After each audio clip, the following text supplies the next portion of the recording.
Good morning everyone. आज हम करने वाले हैं part 2 of this monthly magazine दिसंबर 2023 और इसमें हम पहले ही यहाँ पर पॉलिटी को डिस्कस कर चुके हैं। उसी के पार्ट 2 को यानी कि क्लास 2 को आज हम शुरू करने वाले हैं।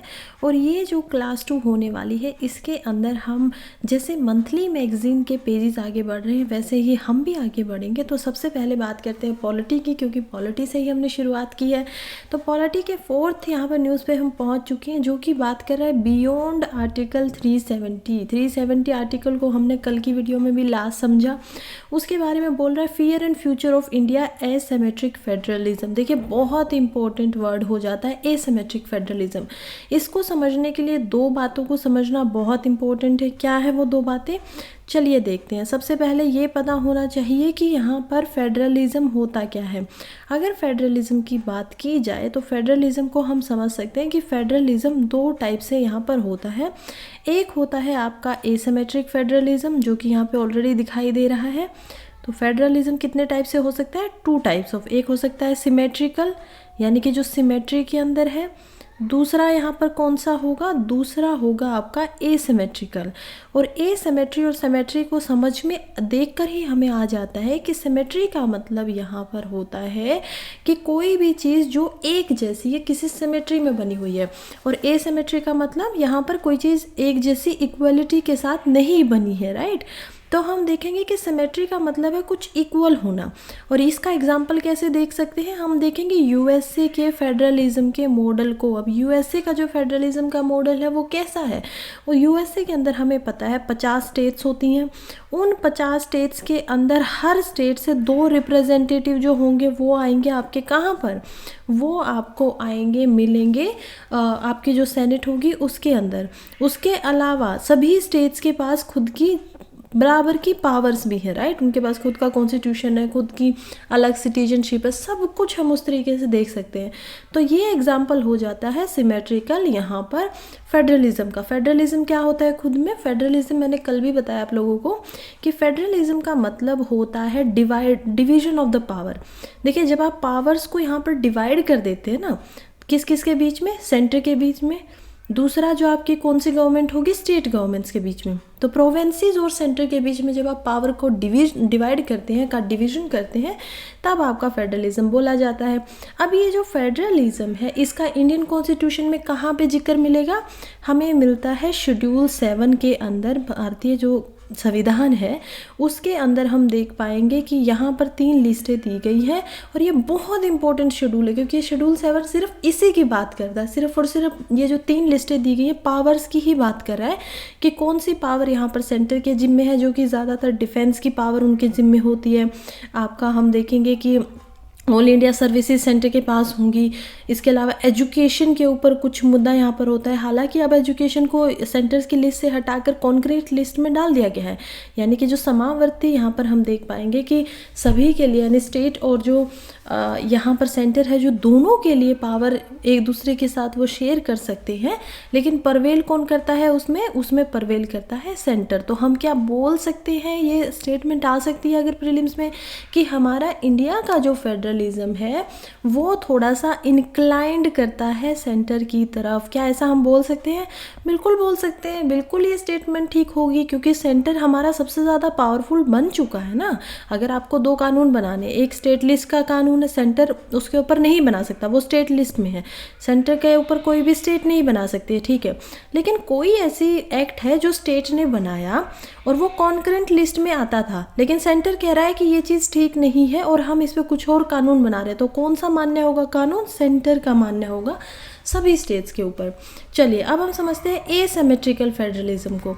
एसिमेट्रिकल फेडरलिज्म का मतलब सिर्फ ये नहीं होता है कि आपको 370 के आर्टिकल जो है उसके बुनियाद पर कोई एक स्टेट में ज़्यादा पावर है, जैसे कि जम्मू एंड कश्मीर के पास यहाँ पर ज़्यादा पावर थी और जो दूसरे स्टेट्स हैं एज़ कम्पेयर टू देम उनके पास इतनी पावर नहीं है। लेकिन हम देखेंगे कि ऐसा तो ज़रूरी नहीं है। ऐसा तो एसिमेट्रिकल फेडरलिज्म हमें यूटीज़ के केस में भी दिख रहा है। एग्जाम्पल में आप देखिए कैसे अगर कोई एक ऐसी जगह है जिसकी पॉपुलेशन यहाँ पर 60 लाख से ज़्यादा नहीं बन पाती है तो उसको एज ए यूटी बना दिया जाता है, राइट। उसकी खुद की लेजिस्लेटिव असेंबली नहीं होती है, या फिर जो सारी यूटीज़ हैं उनमें से 2 यूटी ऐसी हैं, दिल्ली एंड पुदुचेरी, जिनके अंदर हम उनकी खुद की लेजिस्लेटिव असेंबली देख पाएंगे। तो ये जो 9 यूटीज़ अलग हमारी हैं उनसे तो यहाँ पर हम देख पाएंगे कि एसिमेट्री है। 7 को यहाँ पर कोई लेजिस्लेटिव असेंबली नहीं मिली है, सिर्फ गवर्नर वहाँ पर रूल कर रहा है, और जो बची हुई यहाँ पर 2 बच गई उसमें लेजिस्लेटिव असेंबली उनके सीएम बनते हैं। तो यहाँ से हमें समझ में आता है। फिर अगर हम एसिमेट्री इंडिया के केस में स्टेट्स में देखें तो हम ये भी देख पाएंगे कि कहाँ त्रिपुरा जैसी स्टेट से सिर्फ 1 या 2 ही यहाँ पर रिप्रेजेंटेटिव आ पाते हैं पार्लियामेंट के अंदर। वही यूपी जैसी स्टेट से हम देख पाएंगे कि कितने आते हैं। जैसे हरियाणा से लेजिस्लेटिव असेंबली में ही 90 होते हैं, तो यूपी से 30 से 32 लोग यहाँ पर आते हैं पार्लियामेंट में। तो ये बहुत बड़ा एक हमें देखने को मिलता है कि कितना हम लोग थोड़ा सा एसिमेट्री दिखा रहे हैं। अब ये कहेंगे क्या मैम फिर यूएसए में 2 ही आते हैं? मैं पहले बता चुकी हूँ कि हर स्टेट से 50 स्टेट है, नहीं फ़र्क पड़ता किस स्टेट की कितनी पॉपुलेशन क्या है, लेकिन 2 लोग ही यहाँ पर सेनेट क्या है वहाँ का पार्लियामेंट में यहाँ पर आएंगे। तो हमारे इंडिया में एसिमेट्रिकल फेडरलिज्म को महत्वता दी गई है। आई होप आप इस कंसेप्ट को समझ पाएंगे। अब ये हमारे लिए न्यूज़ क्या है वो समझना आसान होगा। देखिए रिसेंटली सुप्रीम कोर्ट ने रूल्ड किया था आर्टिकल 370 को कि वो एक फीचर है इंडिया के एसिमेट्रिकल फेडरलिज्म का, राइट। हमें देखने को मिला ना, इक्वलिटी नहीं देता है।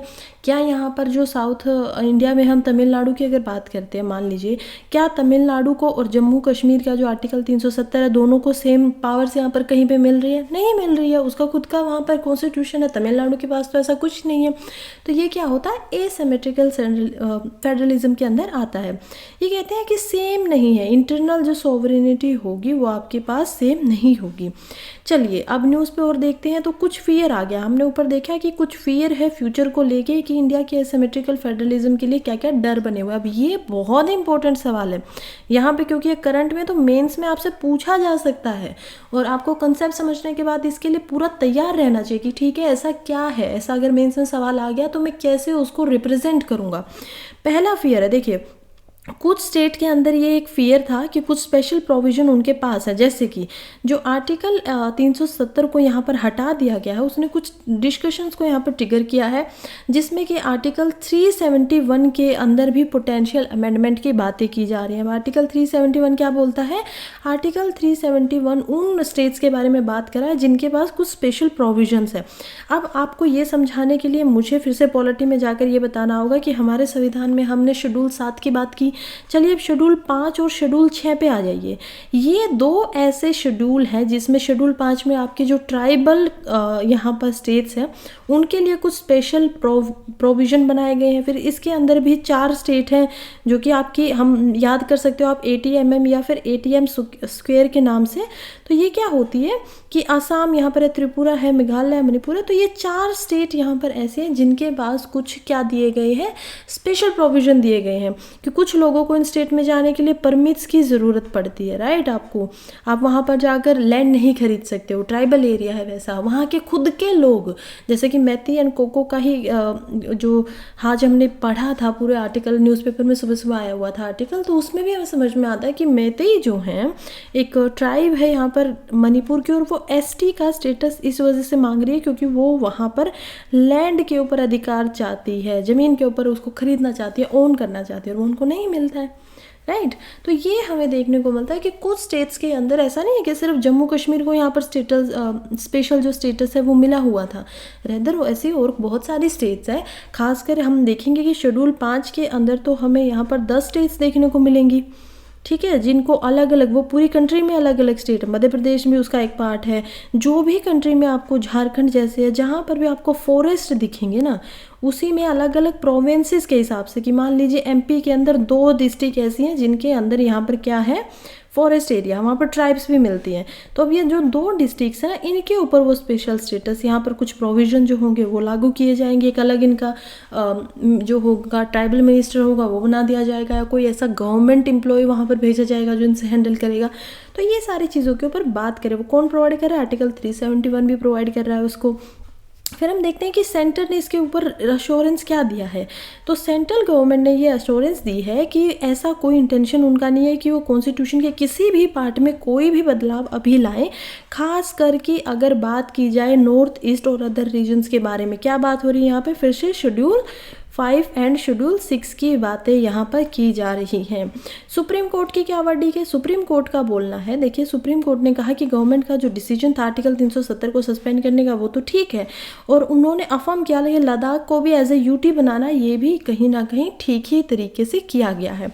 देखिए यहाँ पर कुछ बेसिस दिए गए हैं, आर्टिकल 370 और 371 के अंदर कुछ डिफरेंसेस किए गए हैं। चलिए उनको देखते हैं वो क्या है, क्या सिमिलरिटीज़ हैं, क्या डिफरेंसेस है। स्कोप की बात करें तो आर्टिकल 370 जो है वो ग्रांट करता है स्पेशल ऑटोनॉमी। स्पेशल ऑटोनॉमी देता था अर्स्टवाइल स्टेट जो थी जम्मू एंड कश्मीर को, उनको खुद को कुछ काम करने की यहाँ पर क्या दी गई थी, पावर मिली हुई थी।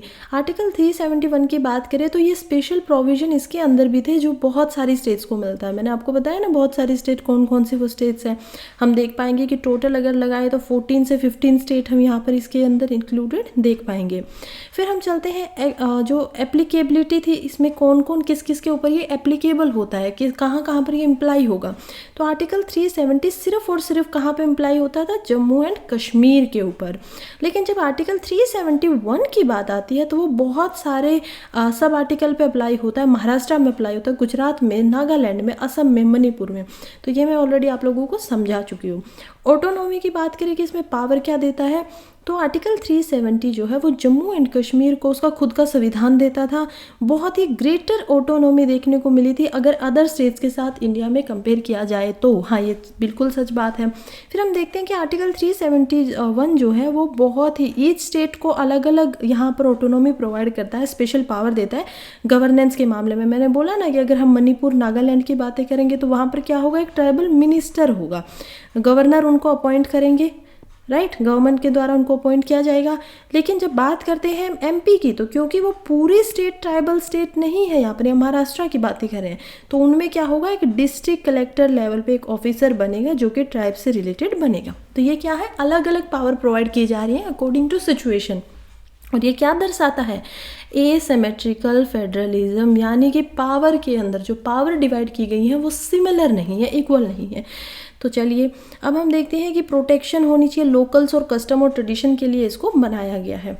नेक्स्ट हम आगे बढ़ते हैं तो पता चलता है कि बैकग्राउंड क्या है, ये जो स्पेशल प्रोविजन दिए गए हैं स्टेट्स को, इसका क्या बैकग्राउंड है। पहला तो फेडरल स्ट्रक्चर, कॉन्स्टिट्यूशन ने इंडियन गवर्नेंस का एक स्ट्रक्चर जो है वो काफ़ी क्वाजी फेडरल बनाया हुआ है, राइट।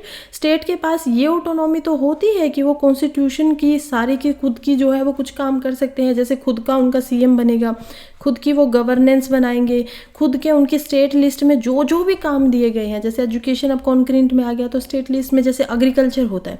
अब ये कुछ पॉइंट आपको पता होने चाहिए कि क्या क्या होता है स्टेट लिस्ट के अंदर, ताकि अगर ये आ जाते हैं प्रीलिम्स में, ऐसे सवाल पहले पूछे गए हैं तो आप लोगों को पता हो, ठीक है। एग्रीकल्चर यहाँ पे एज अ पार्ट है, वोटर यहाँ पर एज अ पार्ट की तरह दिखाई देता है, तो इसी वजह से स्टेट्स आपस में लड़ती भी रहती हैं पानी के ऊपर। फिर हम देखते हैं कि जो स्टेट है उनके पास ऑटोनॉमी, लेकिन स्टिल जो कॉन्स्टिट्यूशन है ना वो सेंटर की तरफ कुछ एरियाज में इंक्लाइंड दिखता है, खासकर अगर हम बात करें यहाँ पर कॉन्करेंट लिस्ट के ऊपर। तो एग्जाम्पल की तरफ से यहाँ पे समझ लीजिए। फिर हम देखते हैं 7th शेड्यूल कि कॉन्स्टिट्यूशन के अंदर 7th शेड्यूल किस बात में बात कर रहा है, तो ये यूनियन, स्टेट और कॉन्करेंट लिस्ट तीनों को ही रखता है, जो सेंटर और स्टेट को एम्पावर करते हैं, इतनी शक्तियाँ देते हैं कि वो अपने ऊपर कोई भी कानून बना सके, लेजिस्लेशन बना सके, ठीक है। इसके अलावा उन्हें क्या करना पड़ेगा, जो भी कॉन्क्रीट लिस्ट के अंदर यहाँ पर मुद्दे हैं, जो भी बातें बताई गई हैं कि ये चीज़ें, मान लीजिए एजुकेशन है कॉन्करेंट लिस्ट के अंदर, हम देख पाएंगे कि सेंसस जो होता है वो टोटली यहाँ पर सेंटर के अंदर आता है। तो ऐसी चीज़ें कुछ कुछ अलग अलग यहाँ पर है, तो वो जो होंगी वो यूनियन लॉ उनके ऊपर परवेल करेगा अगर कॉन्फ्लिक्ट हो जाता है स्टेट और यहाँ पर यूनियन के बीच में। इनइक्वालिटी है स्टेट्स के बीच में, ये हम ऑलरेडी समझ सके हैं कि इंडिया एक प्लूरलिटी जो है उसको एग्रीमेंट दिखाता है कि कैसे डिफरेंशिएटेड इक्वालिटी दी गई है स्टेट को, सभी स्टेट्स को इक्वल नहीं रखा गया है। बहुत सारे फैक्टर्स को यहाँ पर ध्यान में रखा जाता है कि ऐसा क्यों करते हैं, फिजिकल फैक्टर को ध्यान रखा जाता है, पॉलिटिकल फैक्टर्स को, एडमिनिस्ट्रेटिव फैक्टर को ध्यान रखा जाता है। कहीं पर आप देखेंगे कि कमिश्नर डिस्ट्रिक्ट है, कहीं पर आप नॉर्मली देखेंगे कि किसी डिस्ट्रिक्ट के अंदर से बहुत छोटे लेवल पर हैं तो वहाँ पर अलग तरीके से गवर्नेंस की जा रही है, कहीं पे यहाँ पर गवर्नर द्वारा गवर्नेंस की जा रही है यूटीज़ के अंदर में, कहीं पे यहाँ पे चीफ मिनिस्टर बन रहे हैं, कहीं पे यहाँ पे ट्राइबल ऑफिसर्स बन रहे हैं, मिनिस्टर बनाए जा रहे हैं। तो ये अलग अलग तरीके से सिचुएशंस को ध्यान में रखते हुए अलग अलग तरीके से पावर्स को बांटा गया है। फिर प्रोविजंस क्या किए गए हैं, यहाँ पे स्पेशल पावर दी गई हैं जो स्टेट को। देखिए आर्टिकल 371 से लेके 370J। अब देखिए ये क्या होता है, देखिए स्टार्टिंग में क्या हुआ था ना, जब भी संविधान में कोई भी आर्टिकल जुड़ता है यहाँ पर वो कुछ इस तरीके से होगा, लेकिन अगर आप उस आर्टिकल के पीछे A, B, C या ऐसा कुछ भी देखेंगे तो इसका मतलब है कि इस ओरिजिनल कॉन्स्टिट्यूशन में वो नहीं था और उसको अमेंडमेंट के द्वारा यहाँ पर जोड़ा गया है।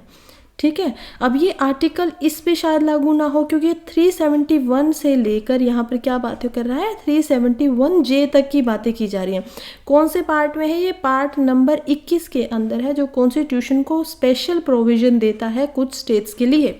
ओरिजिनली कॉन्स्टिट्यूशन ने ऐसे कोई स्पेशल प्रोविजन नहीं बनाए थे, ऊपर मैंने आपको बताया ना कि जे का मतलब क्या है, नहीं बनाए थे इन स्टेट्स के लिए। और बहुत सारा जो मैटर्स था ना उसको कुछ अमेंडमेंट्स वगैरह में भी छोड़ दिया गया था कि वो खुद इसको इनकॉर्पोरेटेड कर ले। अब ये क्या दिखाता है, हमारे संविधान का जो एक हमारा हम बोलेंगे कि लिविंग कैरेक्टर है। बोला जाता है हमेशा कि इंडिया का जो कॉन्स्टिट्यूशन है वो एक लिविंग कॉन्स्टिट्यूशन है, जिंदा है वो कॉन्स्टिट्यूशन, बार बार बढ़ता रहता है। जैसे जैसे समाज आगे बढ़ रहा है, जैसे जैसे समाज की इच्छाएं आगे बढ़ रही है, वैसे ही हमारा जो कॉन्स्टिट्यूशन है वो भी जिंदा है, उसमें भी बदलाव देखे जाते हैं।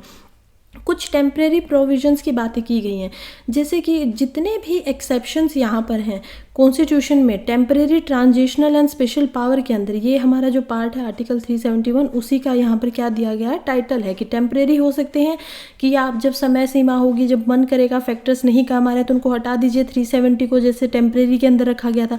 फिर कुछ ट्रांजिशनल है कि उनको ट्रांजिट किया जा सकता है, सेंटर उनको बोलेगी कि आप यहाँ से यहाँ पर चले जाइए। और कुछ स्पेशल प्रोविजन अब परमानेंट हो सकते हैं नेचर के अंदर। तो ये इंडिकेट करते हैं कि ये प्रोविजंस जो हैं वो क्राइसिस के टाइम तक यहाँ पर ऑपरेबल रहेंगे और उसके बाद में ये ख़त्म हो जाएंगे। ठीक है, ऐसा इस तरीके से ही इनको पहले बनाया गया है। लेकिन अभी तक इन प्रोविजंस की कोई ऐसी एक्सपायरी डेट कभी भी लिखी नहीं गई है। तो वो कौन डिपेंड करता है, वो जो करंट यहाँ पर पार्लियामेंट है, जो MPs हैं, वो इस बात को एज अ एक्ट के तरीके से डिसाइड करेंगे, अपनी हामी देंगे और तब जाके इनको एक्सपायर किया जा सकता है। सब्जेक्ट मैटर के ऊपर हम बात करें तो आर्टिकल 371 बोलता है A से J सभी को यहाँ पर डिफाइन किया गया है ताकि आप लोगों की अंडरस्टैंडिंग हो। देखिए इसको याद रखना ज़रूरी नहीं है कि आप A से लेके सारे Z को यहाँ तक याद रखिए। आपको पता होना चाहिए आर्टिकल 371 क्या बात करता है, आपको पता होना चाहिए 7th शेड्यूल क्या है, आपको पता होना चाहिए यहाँ पर 5th एंड 6th शेड्यूल के स्टेट्स क्या क्या हैं, आपको याद होना चाहिए जो मैं आपको याद करने के लिए बता रही हूँ प्रीलिम्स के पॉइंट ऑफ व्यू से। और आपको ये भी याद रखना चाहिए कि जो आर्टिकल 371 है जो स्पेशल प्रोविजंस की बात कर रहा है, ये कॉन्स्टिट्यूशन के यहाँ पर पार्ट नंबर 21 के अंदर आता है। टोटल कितने पार्ट है हमारे कॉन्स्टिट्यूशन में, 25 पार्ट्स में है। शुरुआत में कितने थे, 22 थे, लेकिन अब बढ़ चुके हैं। शेड्यूल कितने हैं, टोटल 12 शेड्यूल हैं हमारे पास। और आर्टिकल्स यहाँ पर लगभग 470 से ज़्यादा आर्टिकल्स भी हैं। ओरिजिनली ये कम होते थे लेकिन अब बीच बीच में जुड़ गए हैं। जैसे कि DPSP की बात कर लीजिए आप लोग, तो उसमें भी क्या हुआ है, वो भी आर्टिकल 51A के तहत यहाँ पर जुड़ चुका है। तो ऐसे ही अलग अलग आर्टिकल्स जुड़े हुए हैं। तो इसी में देखिए आर्टिकल 371 स्पेशल प्रोविजन दे रहा है state of Maharashtra and Gujarat को, सबसे पहले इन्हीं को मिला है। 71A दे रहा है नागालैंड को, 71B दे रहा है असम को, C दे रहा है मणिपुर को, D हम देख पाएंगे आंध्र प्रदेश को स्पेशल स्टेटस दे रहा है रिस्पेक्ट में। 71E दे रहा है सेंट्रल यूनिवर्सिटीज़ की आंध्र प्रदेश के अंदर कि उनको एस्टैब्लिश किया जा सकता है। उसके अलावा हम देखेंगे F दे रहा है यहाँ पे कुछ पावर सिक्किम को, G दे रहा है मिजोरम को, 371H दे रहा है अरुणाचल प्रदेश को, 371I दे रहा है गोवा को और 371J दे रहा है कर्नाटका को। तो ये हमें थोड़ा बहुत समझ में आ गया, बस याद मत रख, ज़रूरत नहीं है क्योंकि बहुत सारी चीज़ें याद रखनी होती हैं। तो समझने के लिए हमें पता चल गया है कि ये स्टेट्स हैं, इतने अमाउंट ऑफ नंबर, ओके, इनके बारे में यहाँ पर बातें की जा रही है। चलिए अब हम देखते हैं कि ज़रूरत क्या है इन स्पेशल प्रोविजंस की स्टेट के लिए, इंडिया में क्यों ज़रूरत पड़ती है इनको। देखिए रेक्टिफाई करना होता है हिस्टोरिकल एक्सप्लॉयटेशन जो भी हुई है कुछ लोगों के साथ में, उसका सुधार किया जा सके। कुछ स्पेशल प्रोविजन जो है वो एसिमेट्रिकल फेडरलिज्म का यहाँ पर ऑब्वियसली यहाँ पर क्या है, एक फीचर है जो एम करते हैं कि जो भी हिस्ट्री के अंदर इनजस्टिस फेस किया गया है कुछ स्टेट्स के द्वारा, उनमें ताकि आज के टाइम पे इक्विटेबल डेवलपमेंट हो सके, विकास किया जा सके, इसी एम के साथ इनको बनाया जाता है। अब ये पॉइंट बहुत इंपॉर्टेंट है, ये आपसे कहाँ से पूछा जा सकता है, ये आपके लिए इंपॉर्टेंट हो जाता है इंटरव्यू में, कि आपसे पूछ सकते हैं कि क्यों एसिमेट्रिकल जो फेडरलिज्म है वो ज़रूरी हो जाता है। तो इससे आप लिंक कर सकते हैं रिजर्वेशन को भी, कि कहीं पे जिनके साथ हम पास्ट में देख पाते हैं कुछ स्टेट्स जो हैं ट्राइबल्स लोग जो हैं, ताकि उनके साथ गलत ना हो, उनके साथ पास्ट में उनके जो फॉरेस्ट वगैरह हो, हम देख पाएंगे ब्रिटिश जो कॉलोनियल एरा था उसके टाइम पर भी उनसे फॉरेस्ट वगैरह के ऊपर जो उनके राइट्स थे उनको छीन लिया गया था। तो इसी वजह से ताकि जो पास्ट में उनके साथ अन्याय हुआ है उसको अब क्या किया जा सके, इंश्योर किया जा सके, ताकि उनका डेवलपमेंट ठीक तरीके से हो। फिर हम देखते हैं एग्जाम्पल दिया गया है इसमें कि कैसे जो आर्टिकल 371G है जो मिज़ोरम के लिए बनाया गया है, वो इसी वजह से बनाया था क्योंकि कुछ हिस्टोरिकल ऐतिहासिक डिसएडवांटेजेस यहाँ पर हुए थे जो कि पर्टिकुलरली ट्राइबल कम्युनिटीज़ को कंसर्न करते थे, तो इसी वजह से उसको बनाया गया। फिर सेकंड यहाँ पर रीज़न है कि सोशियो इकोनॉमिक डिस्पैरिटीज़ को घटाना है, रिड्यूस करना है। सोशियो मतलब कि सामाजिक, इकोनॉमिक, आर्थिक, और डिस्पैरिटी यानी कि जो विभिन्नताएँ होती हैं, भेदभाव जो किया जाता है। तो ये एक सिग्निफिकेंट वेरिएशन है जब हम लेवल ऑफ डेवलपमेंट की बात करें, इंफ्रास्ट्रक्चर की बात कर रहे हैं और रिसोर्सेज की बात कर रहे हैं स्टेट्स के अंदर। तो स्पेशल प्रोविजन ये एक तरीके से रिड्यूस करता है, कम करता है सोशियो इकोनॉमिक डिस्पैरिटीज़ को और प्रमोट करता है बैलेंस करने के लिए, जो रीजनल ग्रोथ है ना उसको यहाँ पर बैलेंस करना चाहिए या उसको बढ़ाना चाहिए, प्रमोट करना चाहिए। थर्ड हम देख पाएंगे जो कि मोस्ट इंपॉर्टेंट पॉइंट है पहले के बाद में, ट्राइबल पॉपुलेशन को लेकर। देखिए बहुत सारी स्टेट ऐसी हैं जिसमें एक substantial level of tribal population आती हैं और उनको कुछ डिस्टेंस चैलेंजेस देखने को मिलते हैं। हम देखिए वो पहले से ही एक पर्टिकुलर वे ऑफ लिविंग को यहाँ पर जी रही है। अब इसके साथ हमें क्या लिंक कर देना चाहिए, यहाँ पे जो जवाहरलाल नेहरू ने पंचशील का यहाँ पर क्या दिया है, एक मंत्रा दिया है। उस पंचशील के अंदर क्या बोला गया है, एक पॉइंट ऐसा है कि ट्राइबल्स को उन्हीं के तरीके से जीने देना चाहिए। यही एक सभ्य समाज की, हमारा सभ्य होने की एक हम बोल सकते हैं कि मिसाल है कि उनको उनका जीवन शैली के हिसाब से जीने दीजिए। तो इसीलिए बात की गई कि पास्ट में उनको बहुत चैलेंजेस देखने को मिले हैं लोग, और वैसे भी बोलते हैं ना अभद्र जैसे शब्दों का इस्तेमाल किया जाता है बहुत सारे ऐसे। आज के टाइम पे ये अच्छी बात है कि अब हम उन चीज़ों पे बात कर रहे हैं, डिस्टिंक्ट चैलेंजेस को ख़त्म करना चाहते हैं। इसी वजह से जो स्पेशल प्रोविज़न है वो प्रोटेक्ट करता है उनके अधिकारों को, उनके कल्चर को प्रिजर्व करता है, जो ओवरऑल डेवलपमेंट है उसको प्रमोट करता है। कैसे ओवरऑल डेवलपमेंट को प्रमोट करता है, कुछ एक अलग तरीके का यहाँ पर आप देखेंगे। देखिए एकलव्य नाम का एक आप देखेंगे इनिशिएटिव चलाया जाता है गवर्नमेंट के द्वारा, जहाँ पे जो ट्राइबल चिल्ड्रन होते हैं उनको स्कूल के अंदर ही रखा जाता है, हॉस्टल्स में उनको वहीं पे शिक्षा दी जाती है, उनको वहीं पे रेसिडेंस के साथ साथ में जो खेलने वगैरह की चीज़ें होती हैं वो सारी प्रोवाइड की जाती है। तो ये ओवरऑल डेवलपमेंट का काम करते हैं। फिर हमारे पास और भी यहाँ पर चीज़ें जैसे कि उनके जो क्राफ्ट है, उनका जो कल्चर है उसको जोड़ने के थ्रू की एक कोशिश की जाती है यहाँ पर FD जो है उसके थ्रू में, कि यहाँ पर क्या किया जाए, एक मार्केट बनाई जाए ऑनलाइन, और वो जो बनाते हैं उनको बेचा जा सके ताकि उनका और डेवलपमेंट हो और वो खुद से भी डेवलप होते रहे। तो इसी वजह से इनके ऊपर थोड़ा सा स्पेशली ध्यान दिया जाता है। एग्जाम्पल में कुछ और बातें दी गई है जैसे कि आर्टिकल 371A जो नागालैंड को यहाँ पर स्पेशल प्रोविजन दिला रहा है, वो बहुत स्पेसिफिकली कॉन्स्टिट्यूशनल सेफगार्ड करता है, बहुत स्पेसिफिक है कि एक तरीके से बता रहा है बिल्कुल कि जो इन्फोर्समेंट लॉ होगा ना वो ट्राइबल कस्टमरी प्रैक्टिसेस में यहाँ पर इंटरफेयर नहीं करेगा। अब ट्राइबल्स कस्टमरी प्रैक्टिस क्या होती हैं, अगर आपने ट्राइब्स के खिलाफ कुछ कर दिया तो ज़्यादातर वहाँ पर आपका सर को काट दिया जाता है, ऐसे कुछ ट्राइबल्स प्रैक्टिशनर होते हैं। लेकिन उस ये सब होने के बावजूद भी लॉ इन्फोर्समेंट पुलिस जो होगी उनको इंटरफेयर नहीं करना है। तो वो जैसे कर रहे हैं अपनी प्रैक्टिसेस को, जैसे भी बीहेडेड कर रहे हैं किसी को, ठीक है उनको करने दीजिए। तो इस तरीके का ये एक दिखाया गया है। फिर लैंड ओनरशिप की, उनका जो फॉरेस्ट पे वो मानते हैं कि हमारा अधिकार है ये, तो उसमें आप लोग इंटरफेयर मत करो, उनका लैंड उन्हीं का है, आप उसकी जगह को नहीं खरीद सकते हो, क्योंकि उन्होंने वो जीवन शैली अपनाई नहीं है ना कि वो बाहर आके जी सके और आप अपने जस्ट कुछ रिसोर्सेज को लेने के लिए उनके साथ छेड़छाड़ करो।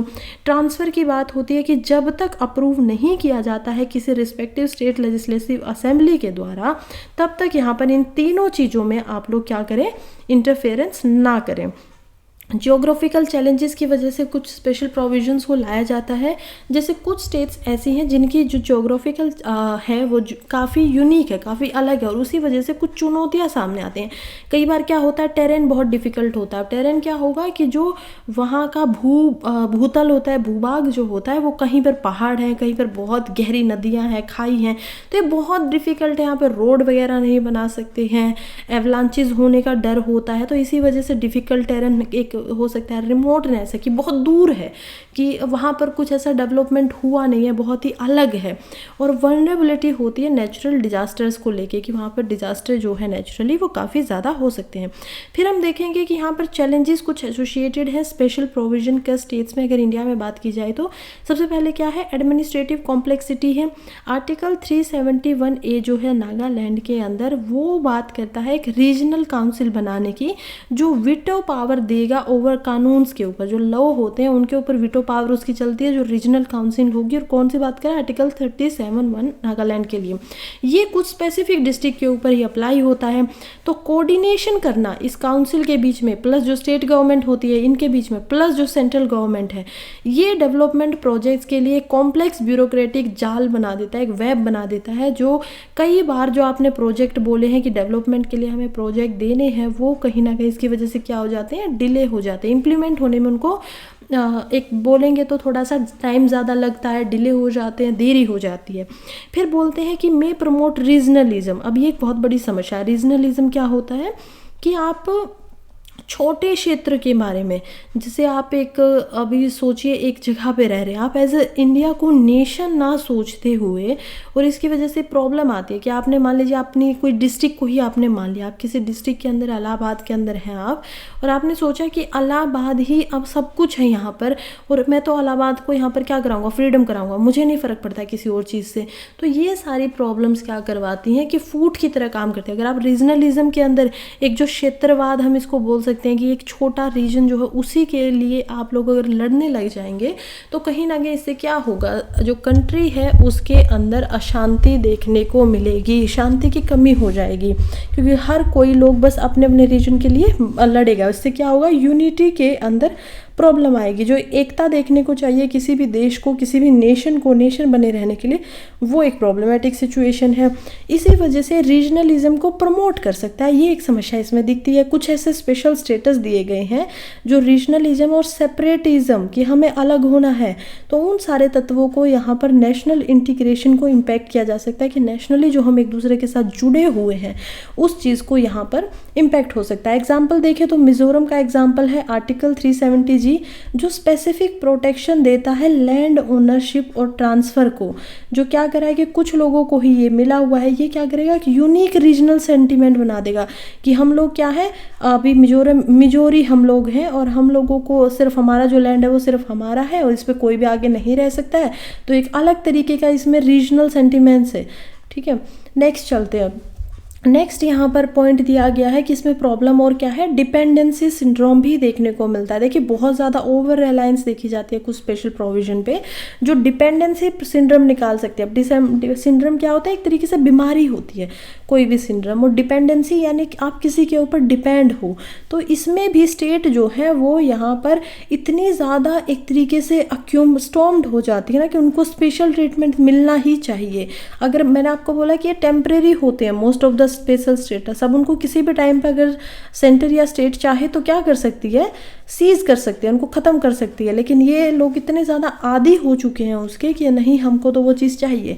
और ये क्या होगी, ये जो सेल्फ सफिशिएंसी है ना, उसको कहीं ना कहीं कम कर देगा। अब कोई स्पेशल स्टेटस है, अब मान लीजिए सेंटर ने किसी फिस्कल के हिसाब से यहाँ पर मिलता है, कोई ऐसी स्टेट है जो ज़्यादा गरीब है, फाइनेंस कमीशन बैठता है, फाइनेंस कमीशन बोलता है कि आपको इस स्टेट को इतना पैसा देना, इस स्टेट को इतना देना है, इसको इतना देना है। कोई एक स्टेट ऐसी है जिसमें ज़्यादा पैसे, मान लीजिए 1000 करोड़ स्टेट नंबर ए को मिल रहा है क्योंकि वो स्पेशल स्टेटस में है, फिर स्टेट नंबर 2 जो है उसको 700 करोड़ यहाँ पर मिल रहे हैं, और स्टेट नंबर 3 को 300 करोड़ दिए जा रहे हैं। ठीक है, फिर हम देख पाएंगे कि ये जो 1000 करोड़ है, वैसे इससे बहुत ही ज़्यादा अमाउंट में पैसा दिया जाता है। बहुत छोटा एग्जाम्पल मैं आपको दे के बता रही हूँ ताकि आप लोग अच्छे से समझ पाए। अब अगर इनको स्पेशल स्टेटस है, अब ये इतने ज़्यादा निर्भर हो चुके हैं ना कि इसकी वजह से क्या होगा होगा, एंटरप्रेन्योरशिप, जो एक कंपटीशन की भावना होनी चाहिए वो कम हो जाएगी, क्योंकि इनको लगेगा हमें तो पैसा वैसे ही मिलता है, क्यों कमाना है। और एक सेल्फ सफिशिएंसी कि आप जितना खर्चा कर रहे हो उतना ही खुद ब खुद अपना जो निर्धारण है उसको कर सको। तो ये कुछ स्टेट्स के लिए यहाँ पर थोड़ा सा हिंडर हो सकता है, उनके डेवलपमेंट में थोड़ी सी कमी पैदा कर सकता है। फाइनेंशियल बर्डन की बात की जाए तो फाइनेंशियल रिक्वायरमेंट जो होती है किसी स्पेशल प्रोविज़न को लेके, वो स्ट्रेन करती है रिसोर्सेज को, दोनों ही यहाँ पर जो होंगी, स्टेट गवर्नमेंट होगी और सेंट्रल गवर्नमेंट होगी उनके लिए। तो ये बजटरी चैलेंजेस को भी यहाँ पर कहीं ना कहीं लीड कर सकता है। और कुछ केसेस के अंदर जो एलोकेशन है फंड्स की अदर एसेंशियल सर्विसेज के लिए, उनको भी ये लिमिट करेगा, क्योंकि आपने 1000 करोड़ रुपये तो दे दिए ना स्टेट वन को, अब आपको किसी और स्टेट में या किसी सर्विस के लिए यहाँ पर पैसा देना था, अब उसके लिए आपके पास खुद ही फंड की कमी है, सेंटर के पास फंड की कमी है, स्टेट के पास फंड की कमी है। तो इसी वजह से हमें देखने को मिलता है कि इसकी वजह से जो दूसरी एसेंशियल सर्विसेज है उनमें भी कुछ ना कुछ नुकसान देखने को मिल जाता है। वे फॉरवर्ड अब यहाँ पर पूछेंगे, देखिए आप एज ए यूपीएससी एस्पिरेंट आपका क्या होगा, मेंस के अंदर आपको ये सारी चीज़ें बतानी होंगी, इतना ज़्यादा आप नहीं लिख सकते हैं, लेकिन शॉर्ट में करके आप इन सभी पॉइंट्स को वहाँ पर डिस्कस करेंगे। और जब आपसे पूछा जाएगा कि सॉल्यूशन बताइए, क्योंकि आपका काम क्या है एज ए डिस्ट्रिक्ट एडमिनिस्ट्रेटर बनकर आपको हर समस्या का समाधान लाना है, तो सॉल्यूशंस पे हमेशा ज़्यादा फोकस किया करें। तो हम देखेंगे वे फॉर्म में सबसे पहले कि ये इकोनॉमिक सेल्फ सफिशिएंसी को प्रमोट करवाना बहुत ज़रूरी है। देखिए एक नीड चाहिए है कि जो फोकस है डिपेंडेंसी से सोशल प्रोविजंस का, उसको प्रमोट करो, उसको हटाओ थोड़ा सा, और इकोनॉमिक सेल्फ सफिशिएंसी को यहाँ पर प्रमोट करो। इसके लिए क्या करना पड़ेगा, इसके लिए सेंटर को स्टेट्स को इनकरेज करना पड़ेगा, प्रोत्साहन देना पड़ेगा कि वो जो इंडस्ट्रियाँ हैं उनको डेवलप करें, विकास करें, उनका एंटरप्रेन्योरशिप को यहाँ पर बढ़ाए, जॉब अपॉर्चुनिटीज़ को बढ़ाएं। और एक जो रिलायंस है, एक आप किसी चीज़ के ऊपर जो निर्भर रहते हो, रिलायंट रहते हो, उसको यहाँ पर फाइनेंशियल एड के लिए कम किया जाए कि हम आपको पैसा नहीं देंगे, आप खुद से अपना बनाइए। सेकंड क्या कर सकते हैं कि प्रमोट करने की ज़रूरत है सोशल हार्मनी और इंक्लूसिविटी को। देखिए सोशल हार्मनी क्या होता है कि एक भाईचारा होना चाहिए। दूसरी बात है इंक्लूसिविटी। इंक्लूसिविटी का क्या मतलब होता है कि सबका समावेलन होना चाहिए, ज़्यादा से ज़्यादा लोगों को, आप चाहे वो किसी कास्ट से हो, किसी भी धर्म से हो, वो सब उस चीज़ का पार्ट बन सके, ऐसा गुड़ बन सके, एक सबके सबको लिया गया है। तो इसको बढ़ाने की बहुत ज़्यादा ज़रूरत है। और इसी वजह से जो सोशल हार्मनी है उसको प्रमोशन के ज़्यादा एम्फेसाइज करना चाहिए, ज़्यादा ध्यान देना चाहिए। और इसमें क्या होगा ना, इससे जो एक रीजनलिज्म की और सेपरेटिज्म की हमने प्रॉब्लम देखी थी, समस्याओं का ही तो हम सॉल्यूशन ला रहे हैं ना। तो प्रॉब्लम हमें पता है कि रीजनलिज्म की प्रॉब्लम आने की समस्या होती है, सेपरेटिज्म की भावना आती है, अलगाववाद आता है, हम दूर होना चाहते हैं। तो ये सारी चीज़ें की जो है वो कम हो जाएंगी ऑटोमेटिकली अगर आप सोशली भाईचारा हार्मनी जो है उसको बढ़ाएंगे। तो नेक्स्ट हम देखते हैं जो कि है इंश्योर टारगेटेड इंटरवेंशन। देखिए अब ये क्या बात करें ना कि एक काम करना चाहिए, जो स्पेशल प्रोविजन है उनको थोड़ा टेलर कर दो कि जो स्पेसिफिक नीड के हिसाब से, मान लीजिए आपको ज़रूरत है 1000 करोड़ रुपए की, आपको ज़रूरत नहीं है, आपको ज़रूरत है कि आपको ट्राइब्स जो है उनके पास में एकलव्य जो आपके स्कूल्स हैं उनको बनाने के लिए जस्ट फंड चाहिए है, जो कि 100 करोड़ में काम चल सकता है, ठीक है। लेकिन अब आप क्या करें कि स्टेट को बोलें कि और जो आपका ट्राइब से रिलेटेड काम है ना वो आप खुद करिए, हम आपको 100 करोड़ रुपए दे देंगे एकलव्य स्कूल्स बनाने के प्रोजेक्ट को हम बनाएंगे, सारी चीज़ें करेंगे। तो स्पेसिफिक जाइए कि बिल्कुल एक तरीके से जो एक चीज़ है उसी में जाइए, आप ओवरऑल ना करते हुए हर चीज़ को जो नीड है स्टेट की उसको बहुत ही स्पेसिफिक बनाइए। और उसके बाद में इंश्योर करिए कि one size field old approach होनी चाहिए, कि एक ही साइज में सारी की सारी यहाँ पर फिट हो सके। टारगेट इंटरवेंशन होना चाहिए कि यूनिक चैलेंजेस को ध्यान में रखते हुए कि आपको इंटरवेंट करना है किसी चीज़ के अंदर यहाँ पर, लेकिन क्या होगा कि चैलेंजेस का लेवल क्या है। अब हर स्टेट में अलग अलग चुनौतियाँ हैं ना, ऐसा तो नहीं हो सकता कि जो प्रॉब्लम जम्मू एंड कश्मीर में दिखाई दे रही थी वही प्रॉब्लम यहाँ पर केरला में होगी। दोनों ही स्टेट्स की टोपोग्राफी, ज्योग्राफी, हर चीज़ अलग है, राइट, उनका स्टेटस अलग है, पढ़ाई अलग है, हर चीज़ अलग है। तो उसमें अलग जो रीजन होगा उसी के हिसाब से कुछ चुनौतियाँ भी होंगी, उनके रिसोर्सेज जो होंगे। तो उन सारे चीज़ों को थोड़ा सा टारगेट करना चाहिए, ध्यान में रख के कि ठीक है यहाँ पर ये समस्या है, इसी का हम यहाँ पर हल करेंगे। एट द एंड हम देख पाएंगे कि अडेप्टिव पॉलिसी होनी चाहिए। देखिए इसमें क्या बात करेंगे, सोशियो इकोनॉमिक कंडीशन जो चेंज होता है समय के साथ में, सबसे पहले तो उसको रिकॉग्नाइज करो, उसको मानो कि ठीक है ऐसा कुछ बदलाव आता है। उसके बाद जो पॉलिसीज़ हैं उनको डेवलप करो, यहाँ पे बढ़ाओ उनको, ताकि जो इवॉल्विंग सर्कमस्टेंसेस है ना, जो बढ़ रही हैं चीज़ें, बदल रही हैं समय के साथ में, इंसान भी बदल रहा है, चीज़ें भी बदल रही हैं, हालात भी बदल रहे हैं, हर चीज़ जो बदल रही है ना, उनके लिए जो स्पेशल प्रोविज़न है क्या वो आज भी रेलिवेंट हैं, क्या वो इफ़ेक्टिव है, काम कर रहे हैं। अगर नहीं कर रहे हैं तो फिर उनकी ज़रूरत नहीं है, उसको हटा दो। और अगर कोई नया स्पेशल प्रोविज़न लाने की ज़रूरत है तो उसको उसकी जगह पर लेकर आ जाइए। तो यही हमारा जो कॉन्स्टिट्यूशन का लिविंग कैरेक्टर वो यही तो दिखाता है कि आप अमेंडमेंट कर सकते हो, आप समय के साथ में बदलाव कर सकते हो। तो ये चीज़ें ध्यान में रखनी चाहिए कि इतने टाइम तक, मान लीजिए आर्टिकल 370 की अभी ज़रूरत नहीं थी ड्यू टू किसी भी कारण से, तो हो सकता था कि इसको 40 साल पहले ही हटाया जा सकता था, ज़रूरत ख़त्म हो सकता है तब ख़त्म हो गई हो, लेकिन आज के टाइम पे इसको हटाया गया। मैं ये नहीं कह रही हूँ कि ज़रूरत नहीं थी 40 साल पहले, मैं जस्ट आपको एज अ एग्जाम्पल समझा रही हूँ, ठीक है, कि ऐसा हो सकता था, क्योंकि करंट मुद्दा है तो आप ज़्यादा अच्छे से समझ पाएंगे इसको। तो इसी तरीके से कुछ जो प्रोविज़न है क्या वो आज भी रेलिवेंट है, उस पर ध्यान दिया जाना चाहिए। और कंटेम्प्रेरी जो चैलेंजेस, जो समकालीन चुनौतियाँ जो सामने आ रही हैं, उनको भी एड्रेस करने की बहुत ज़्यादा ज़रूरत है, क्योंकि उनके लिए तो अभी कोई यहाँ पर नहीं बना हुआ है ना, उनके लिए तो हमारे पास कोई ऐसे स्पेशल प्रोविज़न नहीं है जो अभी कंटेम्प्रेरी हो रही हैं। तो इन्हीं के सारे से एक होलिस्टिक और अडेप्टिव अप्रोच को इंडिया को अपनाना चाहिए, और ये इंश्योर करना चाहिए कि जो स्पेशल प्रोविज़न है वो ब्रॉडर गोल्स को, जो बड़े बड़े गोल हैं, एम है, खासकर national unity, economic development, social harmony, इन सारी चीज़ों को एड्रेस करें। यहाँ पर एक और छोटा सा वैसे तो मैं आपको इसको बहुत अच्छे से समझा चुकी हूँ, लेकिन फिर भी एक देख लेते हैं कि एसिमेट्रिक फेडरलिज्म और सिमेट्रिक फेडरलिज्म के अंदर डिफरेंस बताया हुआ है। डेफिनेशन देखें तो देखिए, एसिमेट्रिक फेडरलिज्म एक ऐसा सिस्टम है जिसमें जो स्टेट होती हैं वो एक कंट्री के अंदर अलग अलग पावर रखती हैं, उनके अधिकार जो होंगे, ताकत होंगी, वो अलग अलग होंगी, उनके जो रिश्ते होंगे सेंट्रल गवर्नमेंट्स के साथ वो अलग होंगे। सिमेट्रिकल फेडरलिज्म क्या है कि यूनिफॉर्म डिस्ट्रीब्यूशन दिखाता है कि सभी को एक जैसी रिस्पॉन्सिबिलिटी, जिम्मेवारियाँ एक जैसी मिली हुई हैं सारी स्टेट्स में, और सभी को एक जैसी ताकत मिली है। ऑटोनॉमी की बात करें कि क्या इनके पास खुद की कुछ पावर होती है, तो अलग अलग स्टेट के पास अलग अलग लेवल की ऑटोनॉमी है यहाँ पर, उनके सोशियो और हिस्टोरिकल कल्चरल फैक्टर्स को ध्यान में रखते हुए। सिमेट्रिकल में बात करें तो अलग अलग जो रीजन्स होंगे उनके पास सेम कॉन्स्टिट्यूशनल प्रोविजन है और बिल्कुल सेम ट्रीटमेंट किया जाता है गवर्नेंस के हिसाब से। अगर बात की जाए तो प्रोविजंस में कुछ स्टेट्स ऐसी होंगी जिनके पास स्पेशल प्रोविजन हो सकता है, कॉन्स्टिट्यूशन वगैरह का जो एग्जाम्पशन कर सकता है कुछ लॉज को, कि उनको उन अधिकारों को यहाँ पर मानने की ज़रूरत नहीं है, वो क्या होगा, एसिमेट्रिकल। और इसी का उल्टा यहाँ पर कि सभी कानून रेगुलेशन अगर कुछ बन गया तो वो हर स्टेट के ऊपर यूनिफॉर्मली लागू होंगे। डिस्ट्रीब्यूशन ऑफ पावर्स में यहाँ पर क्या होता है एसिमेट्रिकल में, कि जो डिस्ट्रीब्यूशन होगा लेजिस्लेटिव, एग्जीक्यूटिव, फाइनेंशियल पावर का, वो यूनिफॉर्म ना भी हो। ऐसा हो सकता है कि शायद वो यूनिफॉर्म ना हो हर स्टेट में, जो कि अलग अलग नीड्स को, डाइवर्स नीड और सर्कमस्टेंसेस को यहाँ पर दिखाता है। फिर एप्लीकेबिलिटी की बात करें तो वो ऑलरेडी हम देख चुके हैं कि एक फ्लेक्सिबिलिटी दिखाता है ना।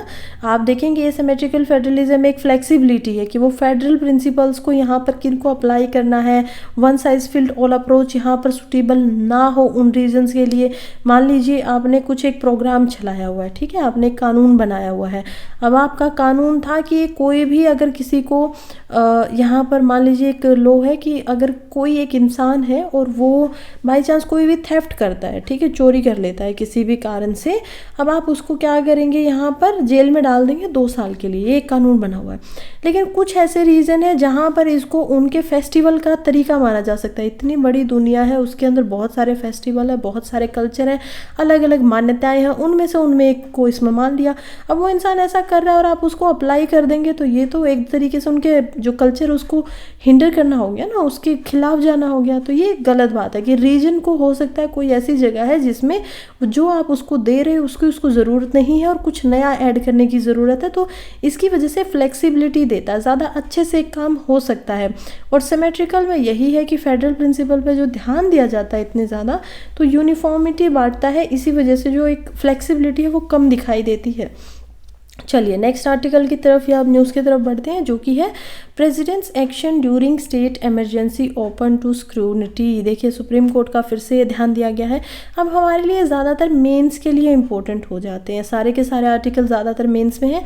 अब ये क्या बात है, स्टेट इमरजेंसी लगी हुई है। स्टेट इमरजेंसी कब लगती है? 3 इमरजेंसीज हमारे पास होती हैं। आर्टिकल जो 351 है वो यहाँ पर होगा, फिर हमारे पास आर्टिकल 356 होता है, फिर हम देखते हैं कि आर्टिकल 60 भी हमारे पास एज ए इमरजेंसी की तरह होता है। एक फाइनेंशियल इमरजेंसी है जो आज तक कभी लगी ही नहीं है। फिर हम देखते हैं आर्टिकल 356 जो है वो एज अ प्रेसिडेंट रूल यहाँ पर लग जाता है, और 351 हम देख पाएंगे कि कैसे अगर आर्म्ड रिबेलियन कुछ हो रहा है तो उसके हिसाब से इसको लगाया जाता है कि बाहर से कोई रेबल कर रहा है। कॉन्टेक्स्ट में बात करें कि सुप्रीम कोर्ट ने ऐसा क्यों बोला है, तो एक कॉन्स्टिट्यूशनल बेंच बिठाया गया था एक पिटीशन को हियर करने के लिए, जिसने सवाल पूछा आर्टिकल 370 से रिलेटेड, और उन्होंने पूछा कि प्रेसिडेंट के जो एक्शन है, प्रेसिडेंट जो कोई काम करता है वो आर्टिकल 356 के तहत कॉन्स्टिट्यूशन के प्रति रीजनेबल होना चाहिए। अब और इस चीज़ पे बात करें तो सबसे पहले हम देखेंगे कि पिटीशन को चैलेंज क्या किया गया, प्रेसिडेंट रूल को चैलेंज करती है पिटीशन। तो ये जो स्टेटमेंट है ना पिटीशन के अगेंस्ट में कि प्रेसिडेंट का रूल कैसे जम्मू कश्मीर के ऊपर यहाँ पर इम्पोज किया गया वो ठीक था नहीं था, वो इसको चैलेंज कर रही थी। ऑलरेडी हम इसको डिस्कस कर चुके हैं ऊपर कि हाँ वो चैलेंज ठीक तरीके से किया गया था, प्रेसिडेंट अपना रूल लगा सकते हैं। लेकिन प्रेसिडेंट भी यहाँ पर जो है जुडिशल स्क्रूनिटी के अंदर आते हैं, और स्क्रूनिटी क्या होता है कि तक आप बहुत ही तेज़ नज़र रखे हुए हो किसी चीज़ के ऊपर। क्यों आ सकते हैं? क्योंकि यहाँ पर एक ही केस होता है कि आपका जो ये ऑर्डर होता है उसको जुडिशल रिव्यू कर सकती है। जुडिशरी जो है सुप्रीम कोर्ट, हाई कोर्ट, वो इसको क्या कर सकते हैं? रिव्यू कर सकते हैं। किस बुनियाद पर रिव्यू करेंगे? रिव्यू करेंगे कि जो काम किया गया है उसमें इंटेंशन जो थी प्रेसिडेंट की उसमें कोई मालाफाइड तो नहीं दिखाया गया था, यानी कि जो इंटेंशंस थी वो गलत तो नहीं थी, उनको पर्सनल फ़ायदे के लिए तो ऐसा कुछ नहीं कर दिया है। बस एक यही कारण होता है, और उसके लिए क्या करेंगे? आर्टिकल 356 का यहाँ पर इस्तेमाल किया जाएगा, जो कि रीजनेबल कनेक्शंस की बात करेगा, ऑब्जेक्टिव्स की बात करेगा, जो कि प्रोक्लेमिनेशन यहाँ पर बनाई गई है। प्रेसिडेंट को प्रोक्लेम किया जाता है ना, कोई भी वो बनाता है तो। अब यहाँ पर एक केस की बात की गई है, SR Bommai versus union of India case, बहुत ही ज़्यादा इंपॉर्टेंट केस है, 1994 में आया था मेंस में। आप लोग ना इन केसेस से डरा मत कीजिए, अगर एक बार आप इनको याद करेंगे, समझ पाएंगे, तो आपको लगेगा कि मेंस के लिए कितना आसान बना देता है, आपके आंसर को कितना अच्छा बना देता है कि आपको कुछ चीज़ों का पता है। तो इनको याद कर लीजिए। 5-6 केस है, केबीसी केस यहाँ पर, एसआर बोमाई केस है, इल्होलो यहाँ पर केस है, इल्होलो होइतो का। उसके अलावा हम देख पाएंगे कि और भी यहाँ पर केसेस देखने को मिलते हैं। तो 8-10 केसेस को याद कर लीजिए अच्छे से, जो बार बार आपकी पॉलिटी की बुक्स में, लक्ष्मीकांत की बुक्स में आते हैं, और उनके क्या क्या फीचर्स हैं वो उस चीज़ों को भी ध्यान दीजिएगा। तो ये जो एसआर बोमाई केस था, ये 9 जजेस के बेंचेस का केस हुआ था सुप्रीम कोर्ट में। 9 जजेस, सबसे ज़्यादा ये बताइए सुप्रीम कोर्ट में आज के टाइम पर सबसे बड़ा बेंच हमारे पास कितने जजेस का है? तो केशवानंदी भारती बेंच में जो बैठे थे वो 13 जजेस का सबसे बड़ा बेंच बैठा था, और आज के टाइम पे हमारे पास 15 जजेस का सबसे बड़ा यहाँ पर बेंच अवेलेबल है। तो ये एक 9 जजेस का बेंच होता है। अब ये बताएंगे मुझे कि ये जो बेंच होते हैं, अगर हम 2 जजेस के बेंच को अगर छोड़ दें तो उसके अलावा हर बेंच कभी 3 जजेस का बैठेगा, कभी 5 का बैठेगा, 7 का बैठेगा, 9 का बैठेगा, 11 का बैठेगा। ये हमेशा ऐसे ही क्यों बैठते हैं? यानी कि ये जो नंबर होते हैं इनके, वो ऑड नंबर क्यों होते हैं? इसका जवाब आप मुझे कमेंट बॉक्स के अंदर दीजिएगा। चलिए अब हम समझते हैं कि 9 जजेस का बेंच बैठा, जिसने कुछ गाइडलाइंस को यहाँ पर रिकमेंड किया था आर्टिकल 356 को ध्यान में रखते हुए, जो कि प्रेसिडेंट की पावर को यहाँ पर बात करें।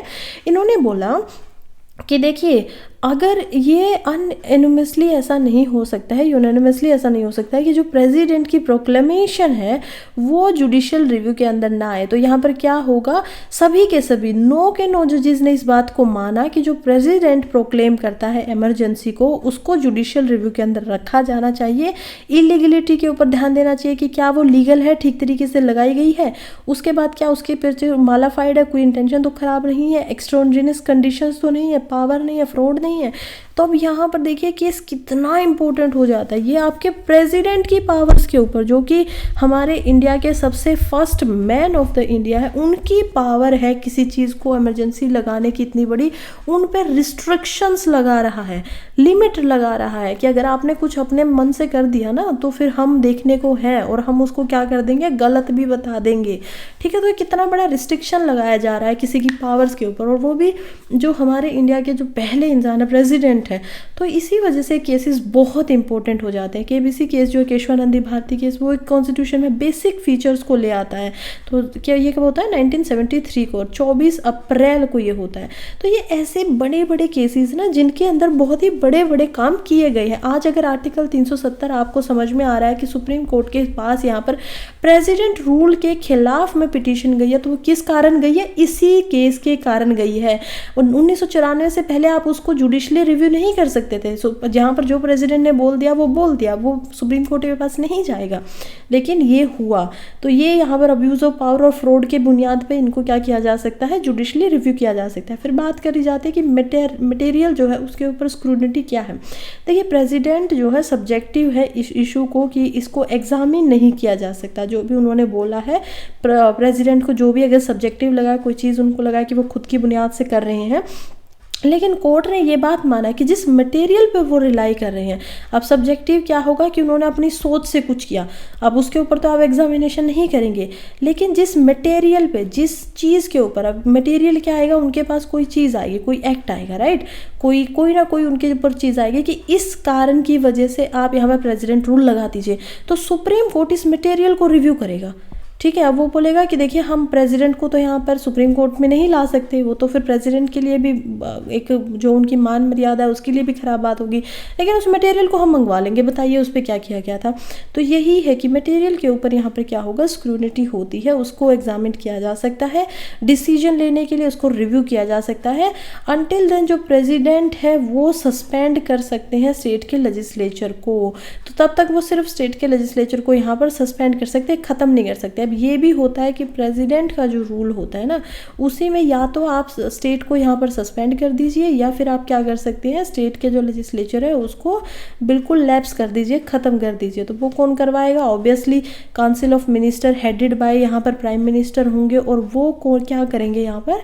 वो यहाँ पर देंगे पावर्स। आर्टिकल 75 जो होता है कि हर चीज़ उनको प्रेसिडेंट को इन्फॉर्म करनी है, बतानी, और प्रेसिडेंट जो है उनको यहाँ पर इन्हीं के रिकमेंडेशन के हिसाब से चलना है। तो ये सारी चीज़ें इस तरीके से होंगी।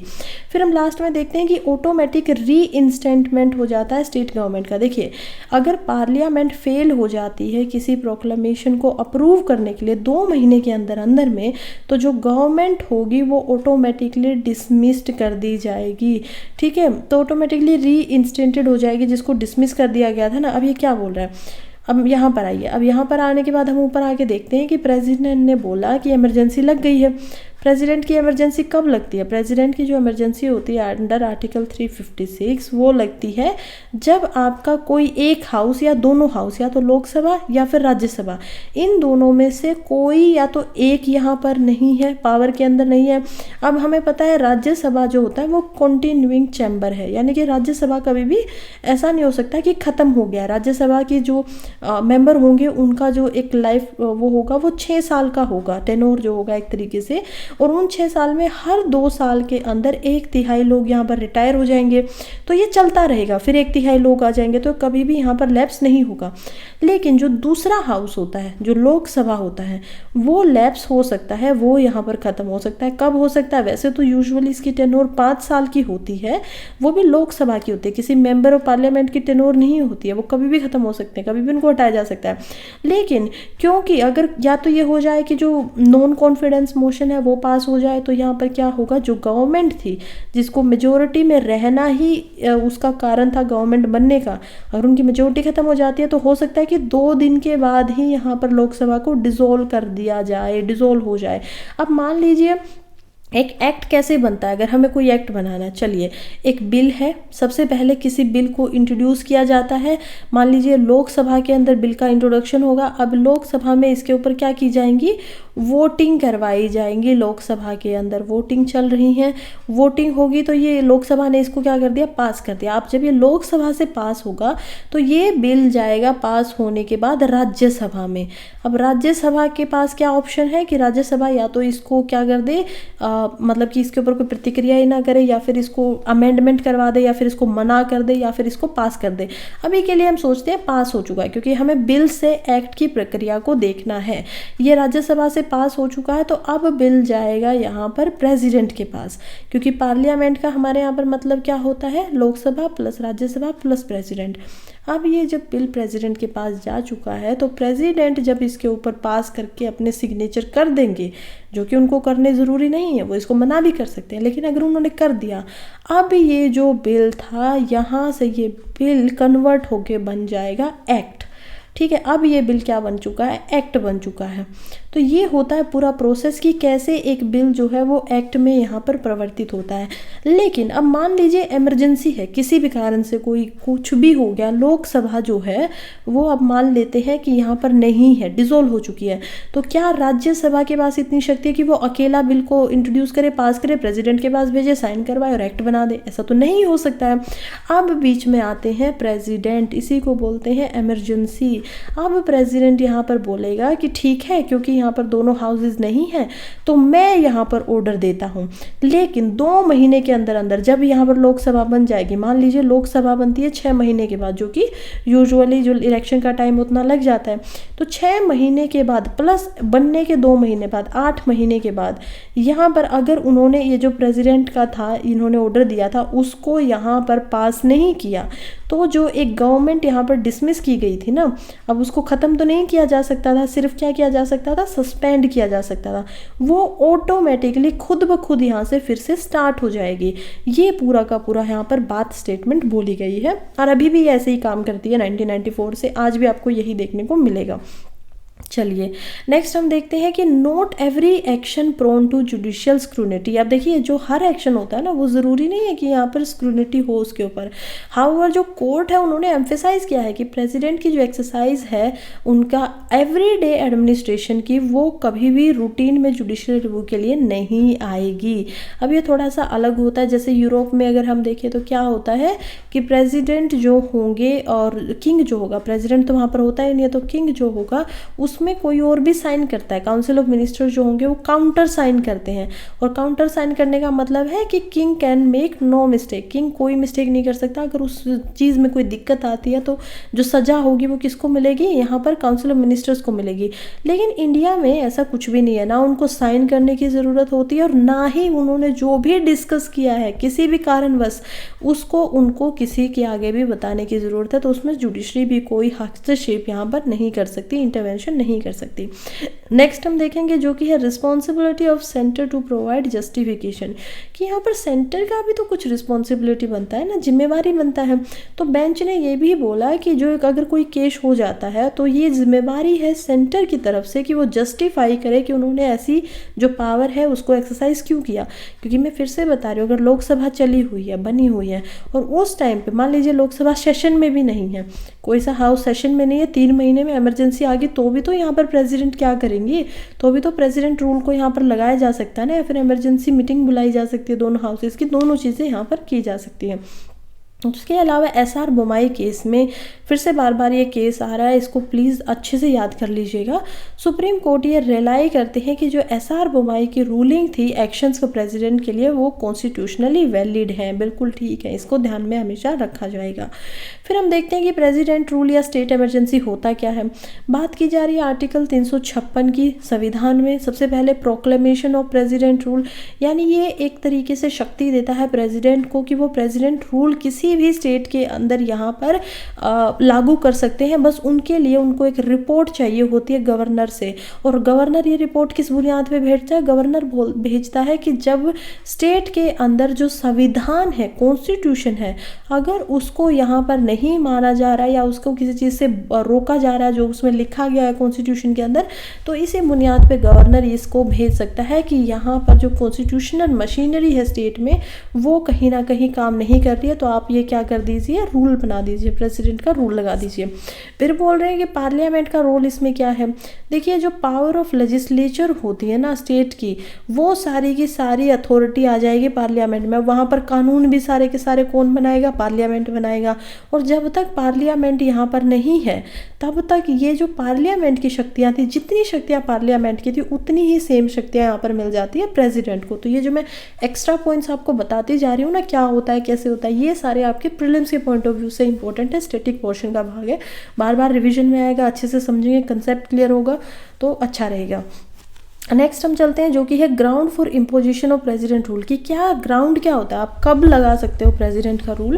तो हम देख पाएंगे कि सबसे पहले लेजिस्लेटिव स्टेलमेंट की बात होती है। देखिए हंग असेंबली अगर हो जाती है, हंग असेंबली कब होगी, जब यहाँ पर जो स्टेट लेजिस्लेचर है वो कोई भी लीडर को चूज़ करने में एबल नहीं है। मान लीजिए आपकी जो मेजोरिटी थी वो ख़त्म हो जा रही है, और अगर हम कंपैरिजन करते हैं कि क्या कोई और यहाँ पर लीडर आ सकता है कंपैरिजन में, कि क्या किसी और के पास यहाँ पर मेजोरिटी बन रही है, तो पूरे स्टेट लेजिस्लेचर में किसी के पास भी मेजोरिटी नहीं आ रही है। तो इस वजह से अब जो सिचुएशन हो गई वो हंग हो गई है, कि रुक गई है, टंग गई है एक तरीके से।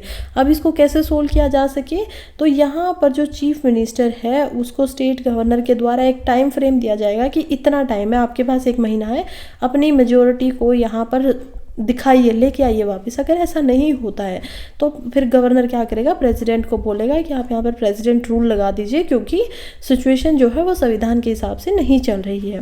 पहला रीज़न। दूसरा हम देखेंगे जब कोएलिशन गवर्नमेंट जो होती है उसका कोलैप्स हो जाता है। अब कोएलिशन गवर्नमेंट्स क्या होती हैं, जब एक के पास यहाँ पर मान लीजिए मेजोरिटी नहीं है और ये दूसरे के पास भी मेजोरिटी नहीं बन रही है, तो दोनों एक साथ बन जाते हैं। एक ऑपोजिशन का कोई लीडर था तो लीडर 1 जो होगा वो लीडर 2 के साथ बनता है और बोलता है हम मिलकर यहाँ पर गवर्नमेंट बनाएंगे, और जितना मेजोरिटी के लिए नंबर ऑफ सीट चाहिए थी उनको वो क्या कर लेते हैं, एक्सेप्ट कर लेते हैं, ले लेते हैं। तो अब इस बुनियाद पे यहाँ पे क्या किया जाएगा कि ठीक है आप कोएलिशन की गवर्नमेंट यहाँ पर बना लीजिए, एक दूसरे के साथ में मिलकर गवर्नमेंट यहाँ पर बना लीजिए, लेकिन अगर ये गवर्नमेंट जो है उसका भी कोलैप्स हो जाए, अब पहले तो हमने इसका बनने का प्रक्रिया देखी, अब ये ख़त्म हो जाइए मान लीजिए, तो अब फिर से सीएम जो है वो अपनी मेजोरिटी को यहाँ पर प्रूव नहीं कर पाएगा, तो फिर से यहाँ पर क्या होगा, गवर्नर कुछ टाइम लिमिट देंगे और उस टाइम लिमिट के बाद में वो प्रेसिडेंट को बोल देंगे कि ऐसा ऐसा हो गया, प्रेसिडेंट रूल लगा दीजिए। Third, no confidence motion. अगर खुद ही यहाँ पर देखिए नो कॉन्फिडेंस मोशन के लिए पार्लियामेंट में 50 लोगों के साइन चाहिए होते हैं, लेकिन यहाँ पर क्या होगा कि स्टेट असेंबली जो होती है उसमें अगर एमएलएज जो हैं, मेंबर ऑफ लेजिस्लेटिव असेंबली हैं, वो सामने आते हैं और एमएलए बोलते हैं कि देखिए हमें बिल्कुल भी भरोसा नहीं है कि हमारे जो सीएम है उनके पास मेजोरिटी है, तो हम उनसे भरोसा नहीं रखते, इसी वजह से नो कॉन्फिडेंस मोशन यहाँ पर पास किया जाता है। अगर उसमें जो मेजोरिटी है वो कम हो जाती है तो उसके बाद फिर से यहाँ पर प्रेसिडेंट रूल लगेगा। फिर इलेक्शन अगर डिले हो रहे हैं, 4 कारण है, तो इनको बहुत ही ज़्यादा अच्छे से समझ लीजिए, क्योंकि बहुत ही लॉजिकल रीज़न है ना। आप ध्यान से देखिए कि हर चीज़ के बाद में सही कह रहे हो, इसके बाद तो कोई ऑप्शन ही नहीं बच रहा, तो बहुत लॉजिकल रीजंस का यहाँ पर इस्तेमाल होता है। फिर हम देखते हैं इलेक्शन डिलेज हो जाते हैं, तो इलेक्शन क्यों अनअवॉइडेबल कोई रीजंस आ गए, जैसे मान लीजिए नेचुरल कोई डिजास्टर हो गया, एपेडेमिक आ गई या वॉर हो गया, तो इन सारे कारणों की वजह से भी यहाँ पर क्या देखने को मिलता है कि जो प्रेसिडेंट का यहाँ पर रूल है उसको लगाने की गवर्नर के द्वारा बात की जा सकती है। अभी कंसर्न्ड क्या क्या है प्रेसिडेंट के रूल को लेकर, उससे पहले ज़रा एक बार यहाँ पर थोड़ा सा और अच्छे से समझ लें कि प्रेसिडेंट रूल का मतलब क्या होता है। सबसे पहले कि इसको कैसे इम्पोज किया जा सकता है एक स्टेट में, तो गवर्नर की रिकमेंडेशन पे इम्पोज होगा। दूसरा है कि जो कॉन्स्टिट्यूशनल प्रोविजंस है अगर उनका कोई ध्यान नहीं रख रहा तभी ये लगेगा, और एग्जीक्यूटिव अथॉरिटी जो होगी वो सेंटर के पास चली जाएगी पूरी की पूरी यहाँ पर, और जो एग्जीक्यूटिव काम करेगा वो सेंटर के नाम पर यहाँ पर सारा काम गवर्नर ही करेगा। उसके अलावा ऑलमोस्ट हम सारी चीज़ें यहाँ पर समझ चुके हैं। टर्मिनेट करना है तो प्रेसिडेंट जब चाहे इसको यहाँ पर बिना पार्लियामेंट की अप्रूवल के ख़त्म कर सकता है। अब आप बोलेंगे कि मैम ये फिर प्रीलिम्स में आ जाता है तो मतलब कैसे याद रखेंगे कि अप्रूवल चाहिए, अगर उसको लगाए रखना है तो अप्रूवल चाहिए, लेकिन अगर उसको हटाना है तो अप्रूवल की कोई ज़रूरत नहीं है। अब यहाँ पर लॉजिक लगाइए, देखिए प्रेसिडेंट रूल जो है वो कोई एक बहुत ही अच्छी चीज़ तो नहीं दिखाई दे रही है यहाँ पे, यानी कि सेंटर को एक तरीके से बर्डन बढ़ रहा है, सेंटर को आकर यहाँ पर दो एक स्टेट को अपना संभालना है, खुद का कुछ और काम संभालना है, तो ये एक इमरजेंसी का प्रोविजन है कि बहुत ही स्थिति खराब है।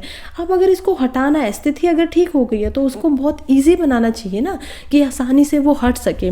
अब जैसे मान लीजिए आपको इसको लगाए रखना है तो अब इसको 6 महीने के लिए ही एक बारी में बढ़ा सकते हो, हर 6 महीने में आपको पार्लियामेंट से बार बार अप्रूवल लेना पड़ेगा। तो ये क्यों बनाया गया, 44th अमेंडमेंट जब किया गया था 1978 के अंदर यहाँ पर, तभी इसको बनाया गया था कि ये जो बार बार 6-6 महीने वाला मैटर है वो इसी वजह से, ताकि इसको मुश्किल बनाया जा सके और इसको ख़त्म करना जितना हो सके लॉजिकली आसान हो। तो थोड़ा सा ज़्यादा अच्छे से ये एक तरीके से हम देख सकते हैं कि हम आसान इसको क्यों बनाया जा सकता है, लॉजिक के हिसाब से हम कंसेप्ट को यहाँ पर याद रख सकते हैं। चलिए नेक्स्ट हम चलते हैं कि क्या क्या कंसर्न है प्रेसिडेंट रूल से रिलेटेड। सबसे पहले पॉलिटिकल मिसयूज हो जाता है। देखिए बहुत सारे ऐसे ओकेजन्स आएंगे जहाँ पर प्रेसिडेंट रूल की ज़रूरत थी नहीं, लेकिन फिर भी उनको सिर्फ पॉलिटिकल कारणों की वजह से लगा दिया गया। ऐसे बहुत सारे हैं। यहाँ पर जो गवर्नर हैं बिहार के, उनका बहुत सारा यहाँ पर एक तरीके से एग्जाम्पल दिया जाता है कॉन्स्टिट्यूशन के अंदर कि बहुत ऐसा किया है। फिर एक और एग्जाम्पल है कैसे जनता पार्टी ने आर्टिकल 365 को लगभग हर स्टेट में वहाँ पर लगा दिया था जहाँ पर कांग्रेस पार्टी थी, यानी कि अपोजिशन के जहाँ जहाँ भी लीडर्स थे उन्होंने वहाँ पर उनको लगा दिया था। तो ये बहुत ही ख़राब बात है। फिर हम देखते हैं कि डिसोल्यूशन ऑफ स्टेट असेंबली हो जाता है। असेंबलीज जो होती हैं उनको ख़त्म कर दिया जाता है, डिसोल्व कर दिया जाता है, सस्पेंड कर दिया जाता है। और जो दूसरी पॉलिटिकल पार्टीज़ हैं उनको चांस ही नहीं दिया जाता कि वो स्टेट गवर्नमेंट्स बना सकें। अब यहाँ पर गवर्नर के पास दो चांसेस होते हैं। इस पॉइंट को समझने के लिए हमें क्या समझना पड़ेगा कि जब भी गवर्नर कोई काम कर रहा है यहाँ पर, मान लीजिए एक स्टेट जो है उसकी मेजोरिटी ख़त्म हो गई, अब उसके पास, गवर्नर के पास दूसरा ऑप्शन क्या है कि वो दूसरे लीडर को यहाँ पर देखे, अपोजिशन का जो लीडर है उसको कुछ टाइम दे और उसको बोले कि अगर आप अपनी मेजोरिटी को यहाँ पर इतने टाइम, 2 हफ्ते 1 हफ्ते में अगर यहाँ पर प्रूव कर पाते हैं तो आपको क्या मिल जाएगा, आपको लीडर मान लिया जाएगा। लेकिन मोस्ट ऑफ द टाइम में ये क्या किया जाता है कि गवर्नर इसको ये मौका देते ही नहीं है जो अपोजिशन के लीडर्स हैं। रेदर वो डायरेक्टली यहाँ पर बोलेंगे प्रेसिडेंट को कि आप इसको देख लीजिए, ख़त्म कर दीजिए। ऐसा यहाँ पर ज़्यादातर केसेस में देखने को मिलता है। तो ये भी एक प्रॉब्लमेटिक सिचुएशन है। असेंबलीज जो है, जैसे कि 9 स्टेट की असेंबलीज गवर्न की जाती थी नॉन कांग्रेस पार्टीज़ के द्वारा, जिसको ख़त्म कर दिया गया इंदिरा गांधी जब वापस से 1980 में रिटर्न आती है पावर में। तो देख पा रहे हैं आपकी जनता पार्टी यहाँ पर है, 1978 का ये पार्ट चल रहा है। मोरारजी देसाई यहाँ पर प्राइम मिनिस्टर बने हुए हैं। 44th अमेंडमेंट वो लेकर आ चुके हैं। 1972 तक यहाँ पर इंदिरा गांधी थी। उसके बाद हम देखते हैं कि इंदिरा गांधी दोबारा 1980 में पावर में आ जाते हैं और इसी के जस्ट 1 ही साल के बाद उनकी डेथ भी हो जाएगी, असैसिनेशन भी हो जाएगा। लेकिन जब वो पावर में थी तो उन्होंने क्या किया, जो काम जनता पार्टी ने किया था कि उन्होंने कांग्रेस की पार्टीज़ की, जितनी भी स्टेट में कांग्रेस की पार्टी थी, उसको प्रेसिडेंट रूल लगा के उनको काम ही नहीं करने दिया। वही सेम यहाँ पर देखने को मिला कि इंदिरा गांधी के पावर में आते उन्होंने भी, जहाँ पे भी कांग्रेस के अलावा कोई भी गवर्नमेंट थी, उसको यहाँ पर प्रेसिडेंट रूल के अंदर ला दिया। तो ये एक तरीके से कहीं ना कहीं पॉलिटिकली ख़राब लगता है देखने में। फिर हम देखते हैं कि जुडिशियल ओवर रीच हो जाती है। आर्टिकल 356 की जब भी बात होती है तो जैसे कि आंध्र प्रदेश के हाई कोर्ट ने ये बात बोली है कि कैसे सुओ मोटो जुरिस्डिक्शन देखा गया है 2020 में, जब एक इन्वेस्टिगेशन हुई आंध्र प्रदेश की गवर्नमेंट के ब्रेकडाउन में, जब कॉन्स्टिट्यूशनल मशीनरी की बात हुई। तो देखिए यहाँ पे क्या होता है ना, सुप्रीम कोर्ट ने ये भी नोट किया कि आंध्र प्रदेश का जो हाई कोर्ट है वो एक arbitrary and over reaching case का ध्यान रख रही है। तो जुडिशली भी कहीं ना कहीं ये ओवर रीच देखने को मिलती है कि आपको सुप्रीम कोर्ट या हाई कोर्ट के अंदर जाने से पहले आर्टिकल 356 के ऊपर यहाँ पर क्या करना चाहिए। सुओ मोटो का मतलब क्या होता है, आप खुद से अपने आप ही कोई काम करना था। हाई कोर्ट का क्या काम है कि उसके ऊपर कोई पिटीशन आई, राइट, रिव्यू के लिए, या कोई PIL आए यहाँ पर, तो इससे पहले आप खुद ही आप प्रोएक्टिव होकर यहाँ पर चले जाते हैं, जिसको जुडिशियल एक्टिविज्म का नाम भी दिया गया है। अमेरिका से कंसेप्ट हमारे पास आता है। तो इसको हम देखते हैं कि खुद ही ज़्यादा कर लिया कि आपके पास इतनी शक्तियाँ थी नहीं, फिर भी आप जा रहे हो, तो ये भी एक प्रॉब्लम है। फिर हम देखते हैं partisan role played by the governor. अब ये सबसे इम्पोर्टेंट पॉइंट हो जाता है कि रिसेंट टाइम में गवर्नर्स जो है सेवरल स्टेट के, वो डे टू डे एडमिनिस्ट्रेशन में ज़्यादा ही इंटरफेयर कर रहे हैं, इन्वॉल्व हो रहे हैं, जिससे जो इलेक्टेड गवर्नमेंट हमें देखने को मिलती है उस पर प्रॉब्लम होती है। अब देखिए गवर्नर और यहाँ पर CM की पावर्स को अलग अलग रखा गया। CM के पास ज़्यादा पावर होती है। कारण क्या है, अगर इनकी पावर सेम हो जाएंगी तो फिर एक दूसरे के कट्टर दुश्मन भी तो बन जाएंगे ना। ये चाहेंगे कि मैं यहाँ पर आ जाऊँ, मैं यहाँ पर आ जाऊँ, दोनों एक दूसरे से होंगे। लेकिन इनको काम कैसे करना है, इनको काम करना है एक साथ मिलकर, राइट, प्लस होना चाहिए। लेकिन अभी हमें बहुत सारे केसेस ऐसे देखने को मिल रहे हैं जिसमें गवर्नर जो है वो जो उनके पास एक्ट बनने के लिए चीज़ें आती हैं उस पर साइन नहीं करते हैं। एनी रीज़न, किसी भी कारण की वजह में, अभी भी जस्ट हमने दिसंबर में ही देखा है, ऐसा फिर से कोई इसमें ज़रूर आएगा कि कैसे जो यहाँ पर आंध्र प्रदेश के, तेलंगाना के, वो उनको स्टेट गवर्नमेंट यहाँ पर लेके गई थी हाई कोर्ट के अंदर। तो ये सारे केसेस देखने को मिलते हैं। चलिए एक बार थोड़ा सा हल्का सा ध्यान देख लेते हैं कि अगर कोई मेंस में आ जाता है तो हम किसी स्टेट को लिख सके कि अभी तक ऐसी कौन कौन सी स्टेट है और उनमें कितनी बार यहाँ पर प्रेसिडेंट का रूल लग चुका है ऑलरेडी। तो हम देख पाएंगे यहाँ पर कि सबसे ज़्यादा नंबर ऑफ टाइम में यहाँ पर कहाँ पर लगा है, मणिपुर के अंदर लगा हुआ है 10 बार। फिर यूपी के अंदर भी 9 बार लगा हुआ है। उसके बाद पंजाब, जब ये पेप्सू था तो तब इसके अंदर 9 टाइम्स लगा हुआ है। जम्मू कश्मीर में 6 बार लग चुका है और हरियाणा के अंदर 3 बार लग चुका है। सिक्किम के अंदर 2 बार लग चुका है। अब अगर हम देखें कि क्या कोई ऐसी स्टेट है जिसके अंदर आज तक एक बार भी ऐसा नहीं देखने को मिला है, तो हम देख पाएंगे कि उत्तराखंड ऐसी स्टेट है जहाँ पर आज तक एक बार भी प्रेसिडेंट का रूल नहीं लगा है। उसके बाद हम देख पाएंगे कि छत्तीसगढ़ एक ऐसी स्टेट है जिसके अंदर यहाँ पर भी कोई रूल आज तक नहीं लगाया गया है।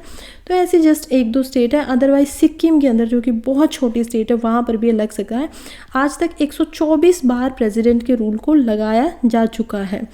चलिए नेक्स्ट हम आगे बढ़ते हैं, जो कि है एग्जाम्पल्स के 2016 के अंदर जो गवर्नर थे अरुणाचल प्रदेश के, उन्होंने स्पीकर को रिमूव करने की बात की थी और चेंज कर दिया था स्टेट गवर्नमेंट के अंदर। तो ये बहुत ज़्यादा हो जाता है कि आपके पास इतनी पावर है नहीं, लेकिन फिर भी आप अपनी पावर का ज़्यादा इस्तेमाल कर रहे हो, ज्यूरिसडिक्शन से ज़्यादा आगे बढ़कर काम कर रहे हो। अब इसमें हम देखेंगे कि रोल ऑफ गवर्नर क्या होगा, गवर्नर का इसमें क्या रोल होना चाहिए। देखिए वे फॉरवर्ड है, सॉल्यूशंस की बातें की जा रही हैं।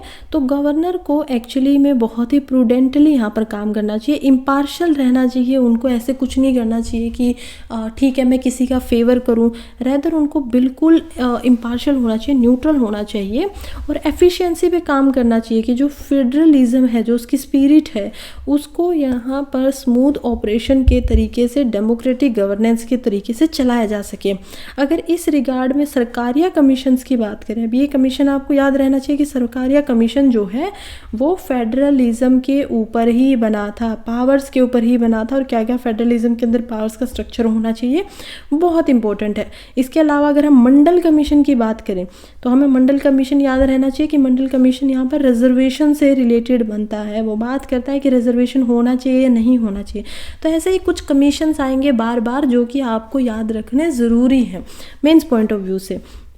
फिर हम देखते हैं कि प्रीलिम्स में भी कभी कभी ऐसे पूछ लिया जाता है कि सरकारिया कमीशंस कब बना था, क्या उसके मेन ऑब्जेक्टिव थे। तो ऐसे दोनों ही तरीके से इंपॉर्टेंट हो जाता है। तो रिकमेंडेशन दी गई थी सरकारिया कमीशन के द्वारा कि जो प्रोसीजर है अपॉइंटमेंट का, गवर्नर को कैसे अपॉइंट करना है और उसके लिए एक टेन्योर नीड करना बहुत ज़रूरी है कि उनको टेन्योर मिलना चाहिए 4 साल का, 5 साल का, यहाँ पर कि वो आराम से अपना काम जो है वो बिना किसी के डर में कर सकें। फिर प्रेसिडेंट के रोल की बात करते हैं तो प्रेसिडेंट जो है वो एक सस्पेंसिव वीटो पावर का इस्तेमाल कर सकते हैं अगर आर्टिकल 356 जो है वो मैलिसियसली यूज़ किया गया, यानी कि अगर गलत तरीके से इस्तेमाल किया गया ना, उसकी ज़रूरत नहीं थी फिर भी उसको लगवा दिया गया है, तो प्रेसिडेंट के पास इतनी शक्तियाँ होती हैं सस्पेंसिव वीटो कि वो बिना पार्लियामेंट के यहाँ पर अप्रूवल लिए हुए खुद से ही इसको ख़त्म कर सकते हैं कि अब से आर्टिकल 356 यहाँ पर नहीं होगा और जो गवर्नमेंट थी स्टेट की जिसको सस्पेंड किया गया था वो वापस से शुरू हो जाएगी, अपना काम करने लगेगी। अब इसमें हम एग्जाम्पल भी देखेंगे कि देखिए कैसे एक्स फॉर्मर प्रेसिडेंट जो KR नारायण थे उन्होंने कैबिनेट की रिकमेंडेशंस को ध्यान में रखते हुए कल्याण सिंह की गवर्नमेंट जो थी उत्तर प्रदेश में, उसको जो प्रेसिडेंट रूल लगाया गया था उसको अनकॉन्स्टिट्यूशनल बोल दिया था और उसको रिटर्न कर दिया था कि ठीक है वापस से आप अपनी गवर्नमेंट चला लीजिए। फिर कुछ सेफ गार्ड्स है मिसयूज़ के अगेंस्ट, वो क्या क्या हो सकते हैं, जैसे कि यहाँ पे कुछ नेसेसरी प्रोविजंस होने चाहिए। आर्बिट्रेरी जो एक्शन किया जाता है रूलिंग पार्टी के द्वारा, चाहे वो सेंटर में हो, आर्टिकल 356 को ध्यान में रखते हुए जो कि कॉन्स्टिट्यूशन में दिया गया है, तो उसके प्रति कुछ सेफ गार्ड्स लाने की बहुत ही ज़्यादा ज़रूरत है फिलहाल के टाइम में। रूलिंग पार्टी के ऊपर भी ध्यान रखना है। और फिर रोल क्या है इंटर स्टेट काउंसिल का, देखिए इंटर स्टेट काउंसिल जो उसमें हर काउंसिल यहाँ पर मेंबर है, PM के द्वारा हेडेड की जाती है, कॉन्स्टिट्यूशनल बॉडी है। इसका काम होता है कि अगर 2 स्टेट्स में कोई प्रॉब्लम आ गई है तो अब हम उनको सुलझाएंगे, राइट। तो ये जो है इसको यहाँ पर एडवाइजरी फंक्शन में डिस्कस करना चाहिए कि कैसे प्रोक्लेमेशन जो प्रेसिडेंट रूल पे हुई है वो मेजर्स यहाँ पर प्रोक्लेमेशन के सही में ठीक तरीके से लिए गए हैं। और इंटर स्टेट जो काउंसिल है उसको एक परमानेंट स्टैंडिंग कमेटी बना देना चाहिए उसके लिए, जो कॉन्स्टेंटली मॉनिटर करे जो इशू निकल कर आता है इम्पोजिशन का प्रेसिडेंट रूल का, इसके ऊपर। देखिए अगर आप ये पॉइंट मेंस में लिखते हैं ना, तो ये काफ़ी डिफरेंट पॉइंट है, काफ़ी अलग पॉइंट यहाँ पर दिखाई देता है और ये बहुत सारे बच्चे हैं सोच नहीं पाएंगे ऐसे पॉइंट्स को, क्योंकि ये कौन बता रहा है, ये एक तरीके से आप सोच रहे हो कि ताकि जो प्रॉब्लम्स है वो जड़ से ही ख़त्म हो जाए, उसकी मॉनिटरिंग ज़्यादा होगी, इशू के ऊपर परमानेंट स्टैंडिंग कमेटी बनेगी। तो ये सारी चीज़ें आपके लिए समझनी और लिखनी काफ़ी इंपॉर्टेंट हो जाती है अगर आपको अच्छे मार्क्स लेकर आने हैं तो। नेक्स्ट हम चलते हैं जो कि है सिक्योरिटी टू स्टेट गवर्नमेंट्स, जो यहाँ पर रिकमेंडेशन दी जाती है प्रेसिडेंट रूल के लिए स्टेट के अंदर। तो गवर्नर को इस बात को इंश्योर करना चाहिए जो काउंसिल ऑफ मिनिस्टर हैं स्टेट के अंदर वो कॉन्फिडेंस को इंजॉय करें लेजिस्लेचर में, और जो भी पॉसिबिलिटीज़ हैं उन सारी पॉसिबिलिटीज़ को यहाँ पर ऑब्जर्व करें। लास्ट में हम देखेंगे कि लेजिस्लेटिव कॉन्फिडेंस लाने की बहुत ज़्यादा ज़रूरत है। जब भी यहाँ पर प्रेसिडेंट लगता है रूल किसी भी स्टेट के अंदर, तो उससे पहले सेंटर को इस बात का ज़रूर ध्यान रखना चाहिए कि वो एक वार्निंग को यहाँ पर इशू कर दे स्टेट के लिए कि ऐसा हो सकता है। इससे पहले अगर एक हफ्ते में आपने रिप्लाई नहीं दिया तो आपके साथ क्या करेंगे, हम प्रेसिडेंट का रूल लगा देंगे। उससे पहले आप क्या करिए, अपने आप में जो भी आप गलतियाँ कर रहे हैं उसको सुधार लीजिए। तो ये एक कहीं ना कहीं जो कॉन्फिडेंस है उसको बढ़ाएगा। और जो ये समस्या है इतनी बार यहाँ पर जो इमरजेंसी की लगाई गई, इवन अब इसमें नहीं दिया है, लेकिन क्योंकि हम स्टैटिक को पढ़ते हैं तो मैं आपको डॉक्टर BR अम्बेडकर की यहाँ पर बातें बताना चाहूँगी कि उन्होंने जब प्रेसिडेंट रूल को डाला था ना, तो उन्होंने ये प्रेसिडेंट रूल डालते टाइम बहुत अच्छे से मेंशन किया है कि वो उम्मीद करते हैं कि ये इमरजेंसी का हथियार है और इसको शायद कभी भी इस्तेमाल ना किया जा सके। लेकिन वो उम्मीद टूट चुकी है। 124 बार से ज़्यादा, साल में हम देखें तो 2 से 3 बार इसको इम्प्लीमेंट किया ही जा चुका है किसी न किसी स्टेट के अंदर। तो ऐसा देखने को मिलता है। तो इसी वजह से समस्याएं हैं, इसी वजह से उनके समाधान लाने भी ज़रूरी हैं। कंक्लूजन में बात किया जाए तो जो मिसयूज़ हो रहा है आर्टिकल 356 का, उसको इग्नोर तो नहीं किया जा सकता है और ये आज के समय की ज़रूरत बन चुका है कि जो आर्टिकल 356 है उसको एक स्पेसिफिक डेफिनेशन दिलवाई जाए, जिसमें जो फ्रेज़ होता है अदरवाइज़ की जगह या फिर फेलियर ऑफ कॉन्स्टिट्यूशनल मशीनरी जो है उसको फिक्स कर सके, उसका स्कोप। उसको देखिए, अब ये शब्द है ना ऐसे ऐसे, अदरवाइज हो गया, फेलियर ऑफ कॉन्स्टिट्यूशनल मशीनरी, इनके प्रति अगर आप क्लियरिटी नहीं रखेंगे, डेफिनेशन नहीं रखेंगे कि इसका मतलब क्या है, तो वहाँ पे हमेशा पावर का मिसयूज़ देखने को मिलेगा ही मिलेगा। फिर कुछ कमिटीज़ बनी हुई हैं प्रेसिडेंट के रूल से लगती हुई, जो कि पता होनी चाहिए। सबसे इम्पोर्टेंट इसमें क्या है, एडमिनिस्ट्रेटिव रिफॉर्म्स कमीशन, ये ARC है। ARC फर्स्ट यहाँ पर बना था, फिर ARC एडमिनिस्ट्रेशन रिफॉर्म्स कमीशन 2 भी बना हुआ है। तो ARC जो है बहुत इंपॉर्टेंट है, आपके इथिक्स के पेपर में, GS2 के पेपर में इंपॉर्टेंट है खासकर। तो इन पेपर्स के लिए आपको इसका याद रखना चाहिए। अब हम देखते हैं कि ARC कमीशन जो सबसे पहले 1968 के अंदर बनता है वो क्या बोलता है। वो बोलता है कि जो प्रेसिडेंट का रूल है उसको जब इम्पोज किया जाता है, लगाया जाता है, तो गवर्नर के पास ये रिस्पॉन्सिबिलिटी होनी चाहिए कि वो यूनियन गवर्नमेंट के अंदर में रहकर अपना काम कर सके। तो हमें देखने को मिलता है ऐसा ही कुछ होता है आज के टाइम पे भी। तो उस समय पे ये काम उस समय पे बहुत उचित लगा होगा, तो इसी वजह से इसको लाया गया। फिर हम देखते हैं राजमन्नार कमेटी बैठती है। राजमन्नार कमेटी 1971 में बैठती है और उस समय पे हम देखते हैं कि गवर्नर को इतना खुद ब खुद ऐसे नहीं बन जाना चाहिए कि वो सेंटर का एक एजेंट बन चुका है और वो उसका जो खुद का रोल दिया गया है as a constitutional head of the state, वो उसको नहीं लेना चाहिए। ठीक है, तो उसको क्या करना चाहिए कि गवर्नर को जो CM का रोल है एज अ कॉन्स्टिट्यूशनल हेड, यहाँ पर एज अ गवर्नमेंट हेड, देखिए क्या बोला जा रहा है ना कि जो आपका CM होगा वो गवर्नमेंट का हेड होता है। जैसे हम सेंटर में इसको कंपेयर कीजिए, सेंटर में क्या होता है, 2 हेड होते हैं यहाँ पर। एक होता है आपका हेड ऑफ स्टेट। अब हेड ऑफ स्टेट से मतलब यहाँ पर होता है कि ये नेशन का स्टेट है, क्योंकि इंटरनेशनल टर्म्स में स्टेट का क्या मतलब होगा, नेशन, कंट्री से मतलब होगा। और दूसरा होता है आपका head of government. Head of government आपके होते हैं प्राइम मिनिस्टर और हेड ऑफ स्टेट आपके होते हैं प्रेसिडेंट, राइट। तो ये हमें समझ में आता है इतना। जब हम इसी चीज़ को अगर स्टेट लेवल पर लेकर जाएं कि हर स्टेट में क्या होगा, तो उसमें भी 2 तरीके से बांटा गया है। एक होता है आपका हेड ऑफ गवर्नमेंट, जो कि समझना बहुत आसान है, सेंटर में PM है तो यहाँ पे कौन होगा, CM होगा, चीफ मिनिस्टर होगा। और एक होता है आपका हेड ऑफ कॉन्स्टिट्यूशनलिटी या कॉन्स्टिट्यूशनल हेड जो होगा, हेड ऑफ कॉन्स्टिट्यूशन, वो यहाँ पर होता है प्राइम मिनिस्टर की जगह गवर्नर, सॉरी प्रेसिडेंट की जगह गवर्नर। और ये जो गवर्नर होता है ये अंडर ही सील होता है, मतलब कि प्राइम मिनिस्टर का जो एक तरीके से पावर है उनकी जो सील है, उनके जो हैंड होंगे, उनके नीचे ये काम करता है। तो ये हर स्टेट में ऐसे बांटा गया कि वो अपने रोल को ठीक तरीके से निभाए और जो हेड ऑफ स्टेट है ना उसके रोल्स में ये ज़्यादा इंटरफेयर ना करे, जो इनको खुद का रोल मिला हुआ है उसके ऊपर ये ज़्यादा ध्यान दे। ये राजमन्नार कमेटी का बोलना है। फिर हम देखते हैं कि यहाँ पे वेंकटाचालिया कमीशन बनता है 2002 में।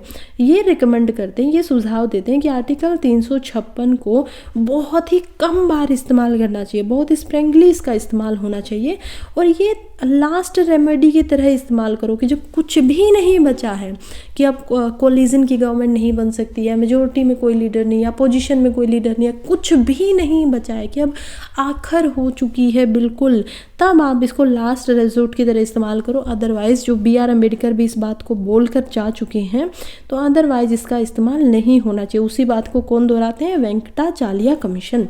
फिर यहाँ पर लास्ट में हम देखते हैं सरकारिया कमीशन की तरफ से, जो कि 1956 में यहाँ पर देखने को मिला।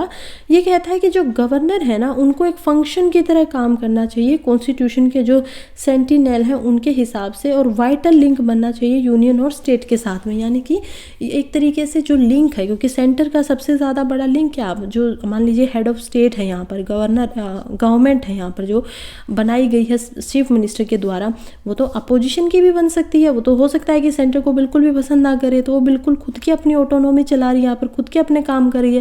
लेकिन अब सेंटर और स्टेट के बीच में एक लिंक क्या है, एक लिंक उनको जो जोड़ता है वो यहाँ पर है गवर्नर, क्योंकि गवर्नर किसके अंडर है? प्रेसिडेंट के अंडर, एक तरीके से हम बोल सकते हैं। तो वो एक लिंक बना हुआ है, तो उसी लिंक की तरह उसको काम करना चाहिए और उसी में कॉन्स्टिट्यूशन को ध्यान में रखते हुए उसको एक्ट करना चाहिए, अगर वो कोई भी काम यहाँ पर कर रहा है तो। चलिए आज की जो हमारी ये पूरी की पूरी एनालिसिस थी उसको यहीं पे ख़त्म करते हैं। रोज़ हम लेके आएंगे ऐसे ही। आई होप आप लोगों को अच्छे से समझ में आया होगा।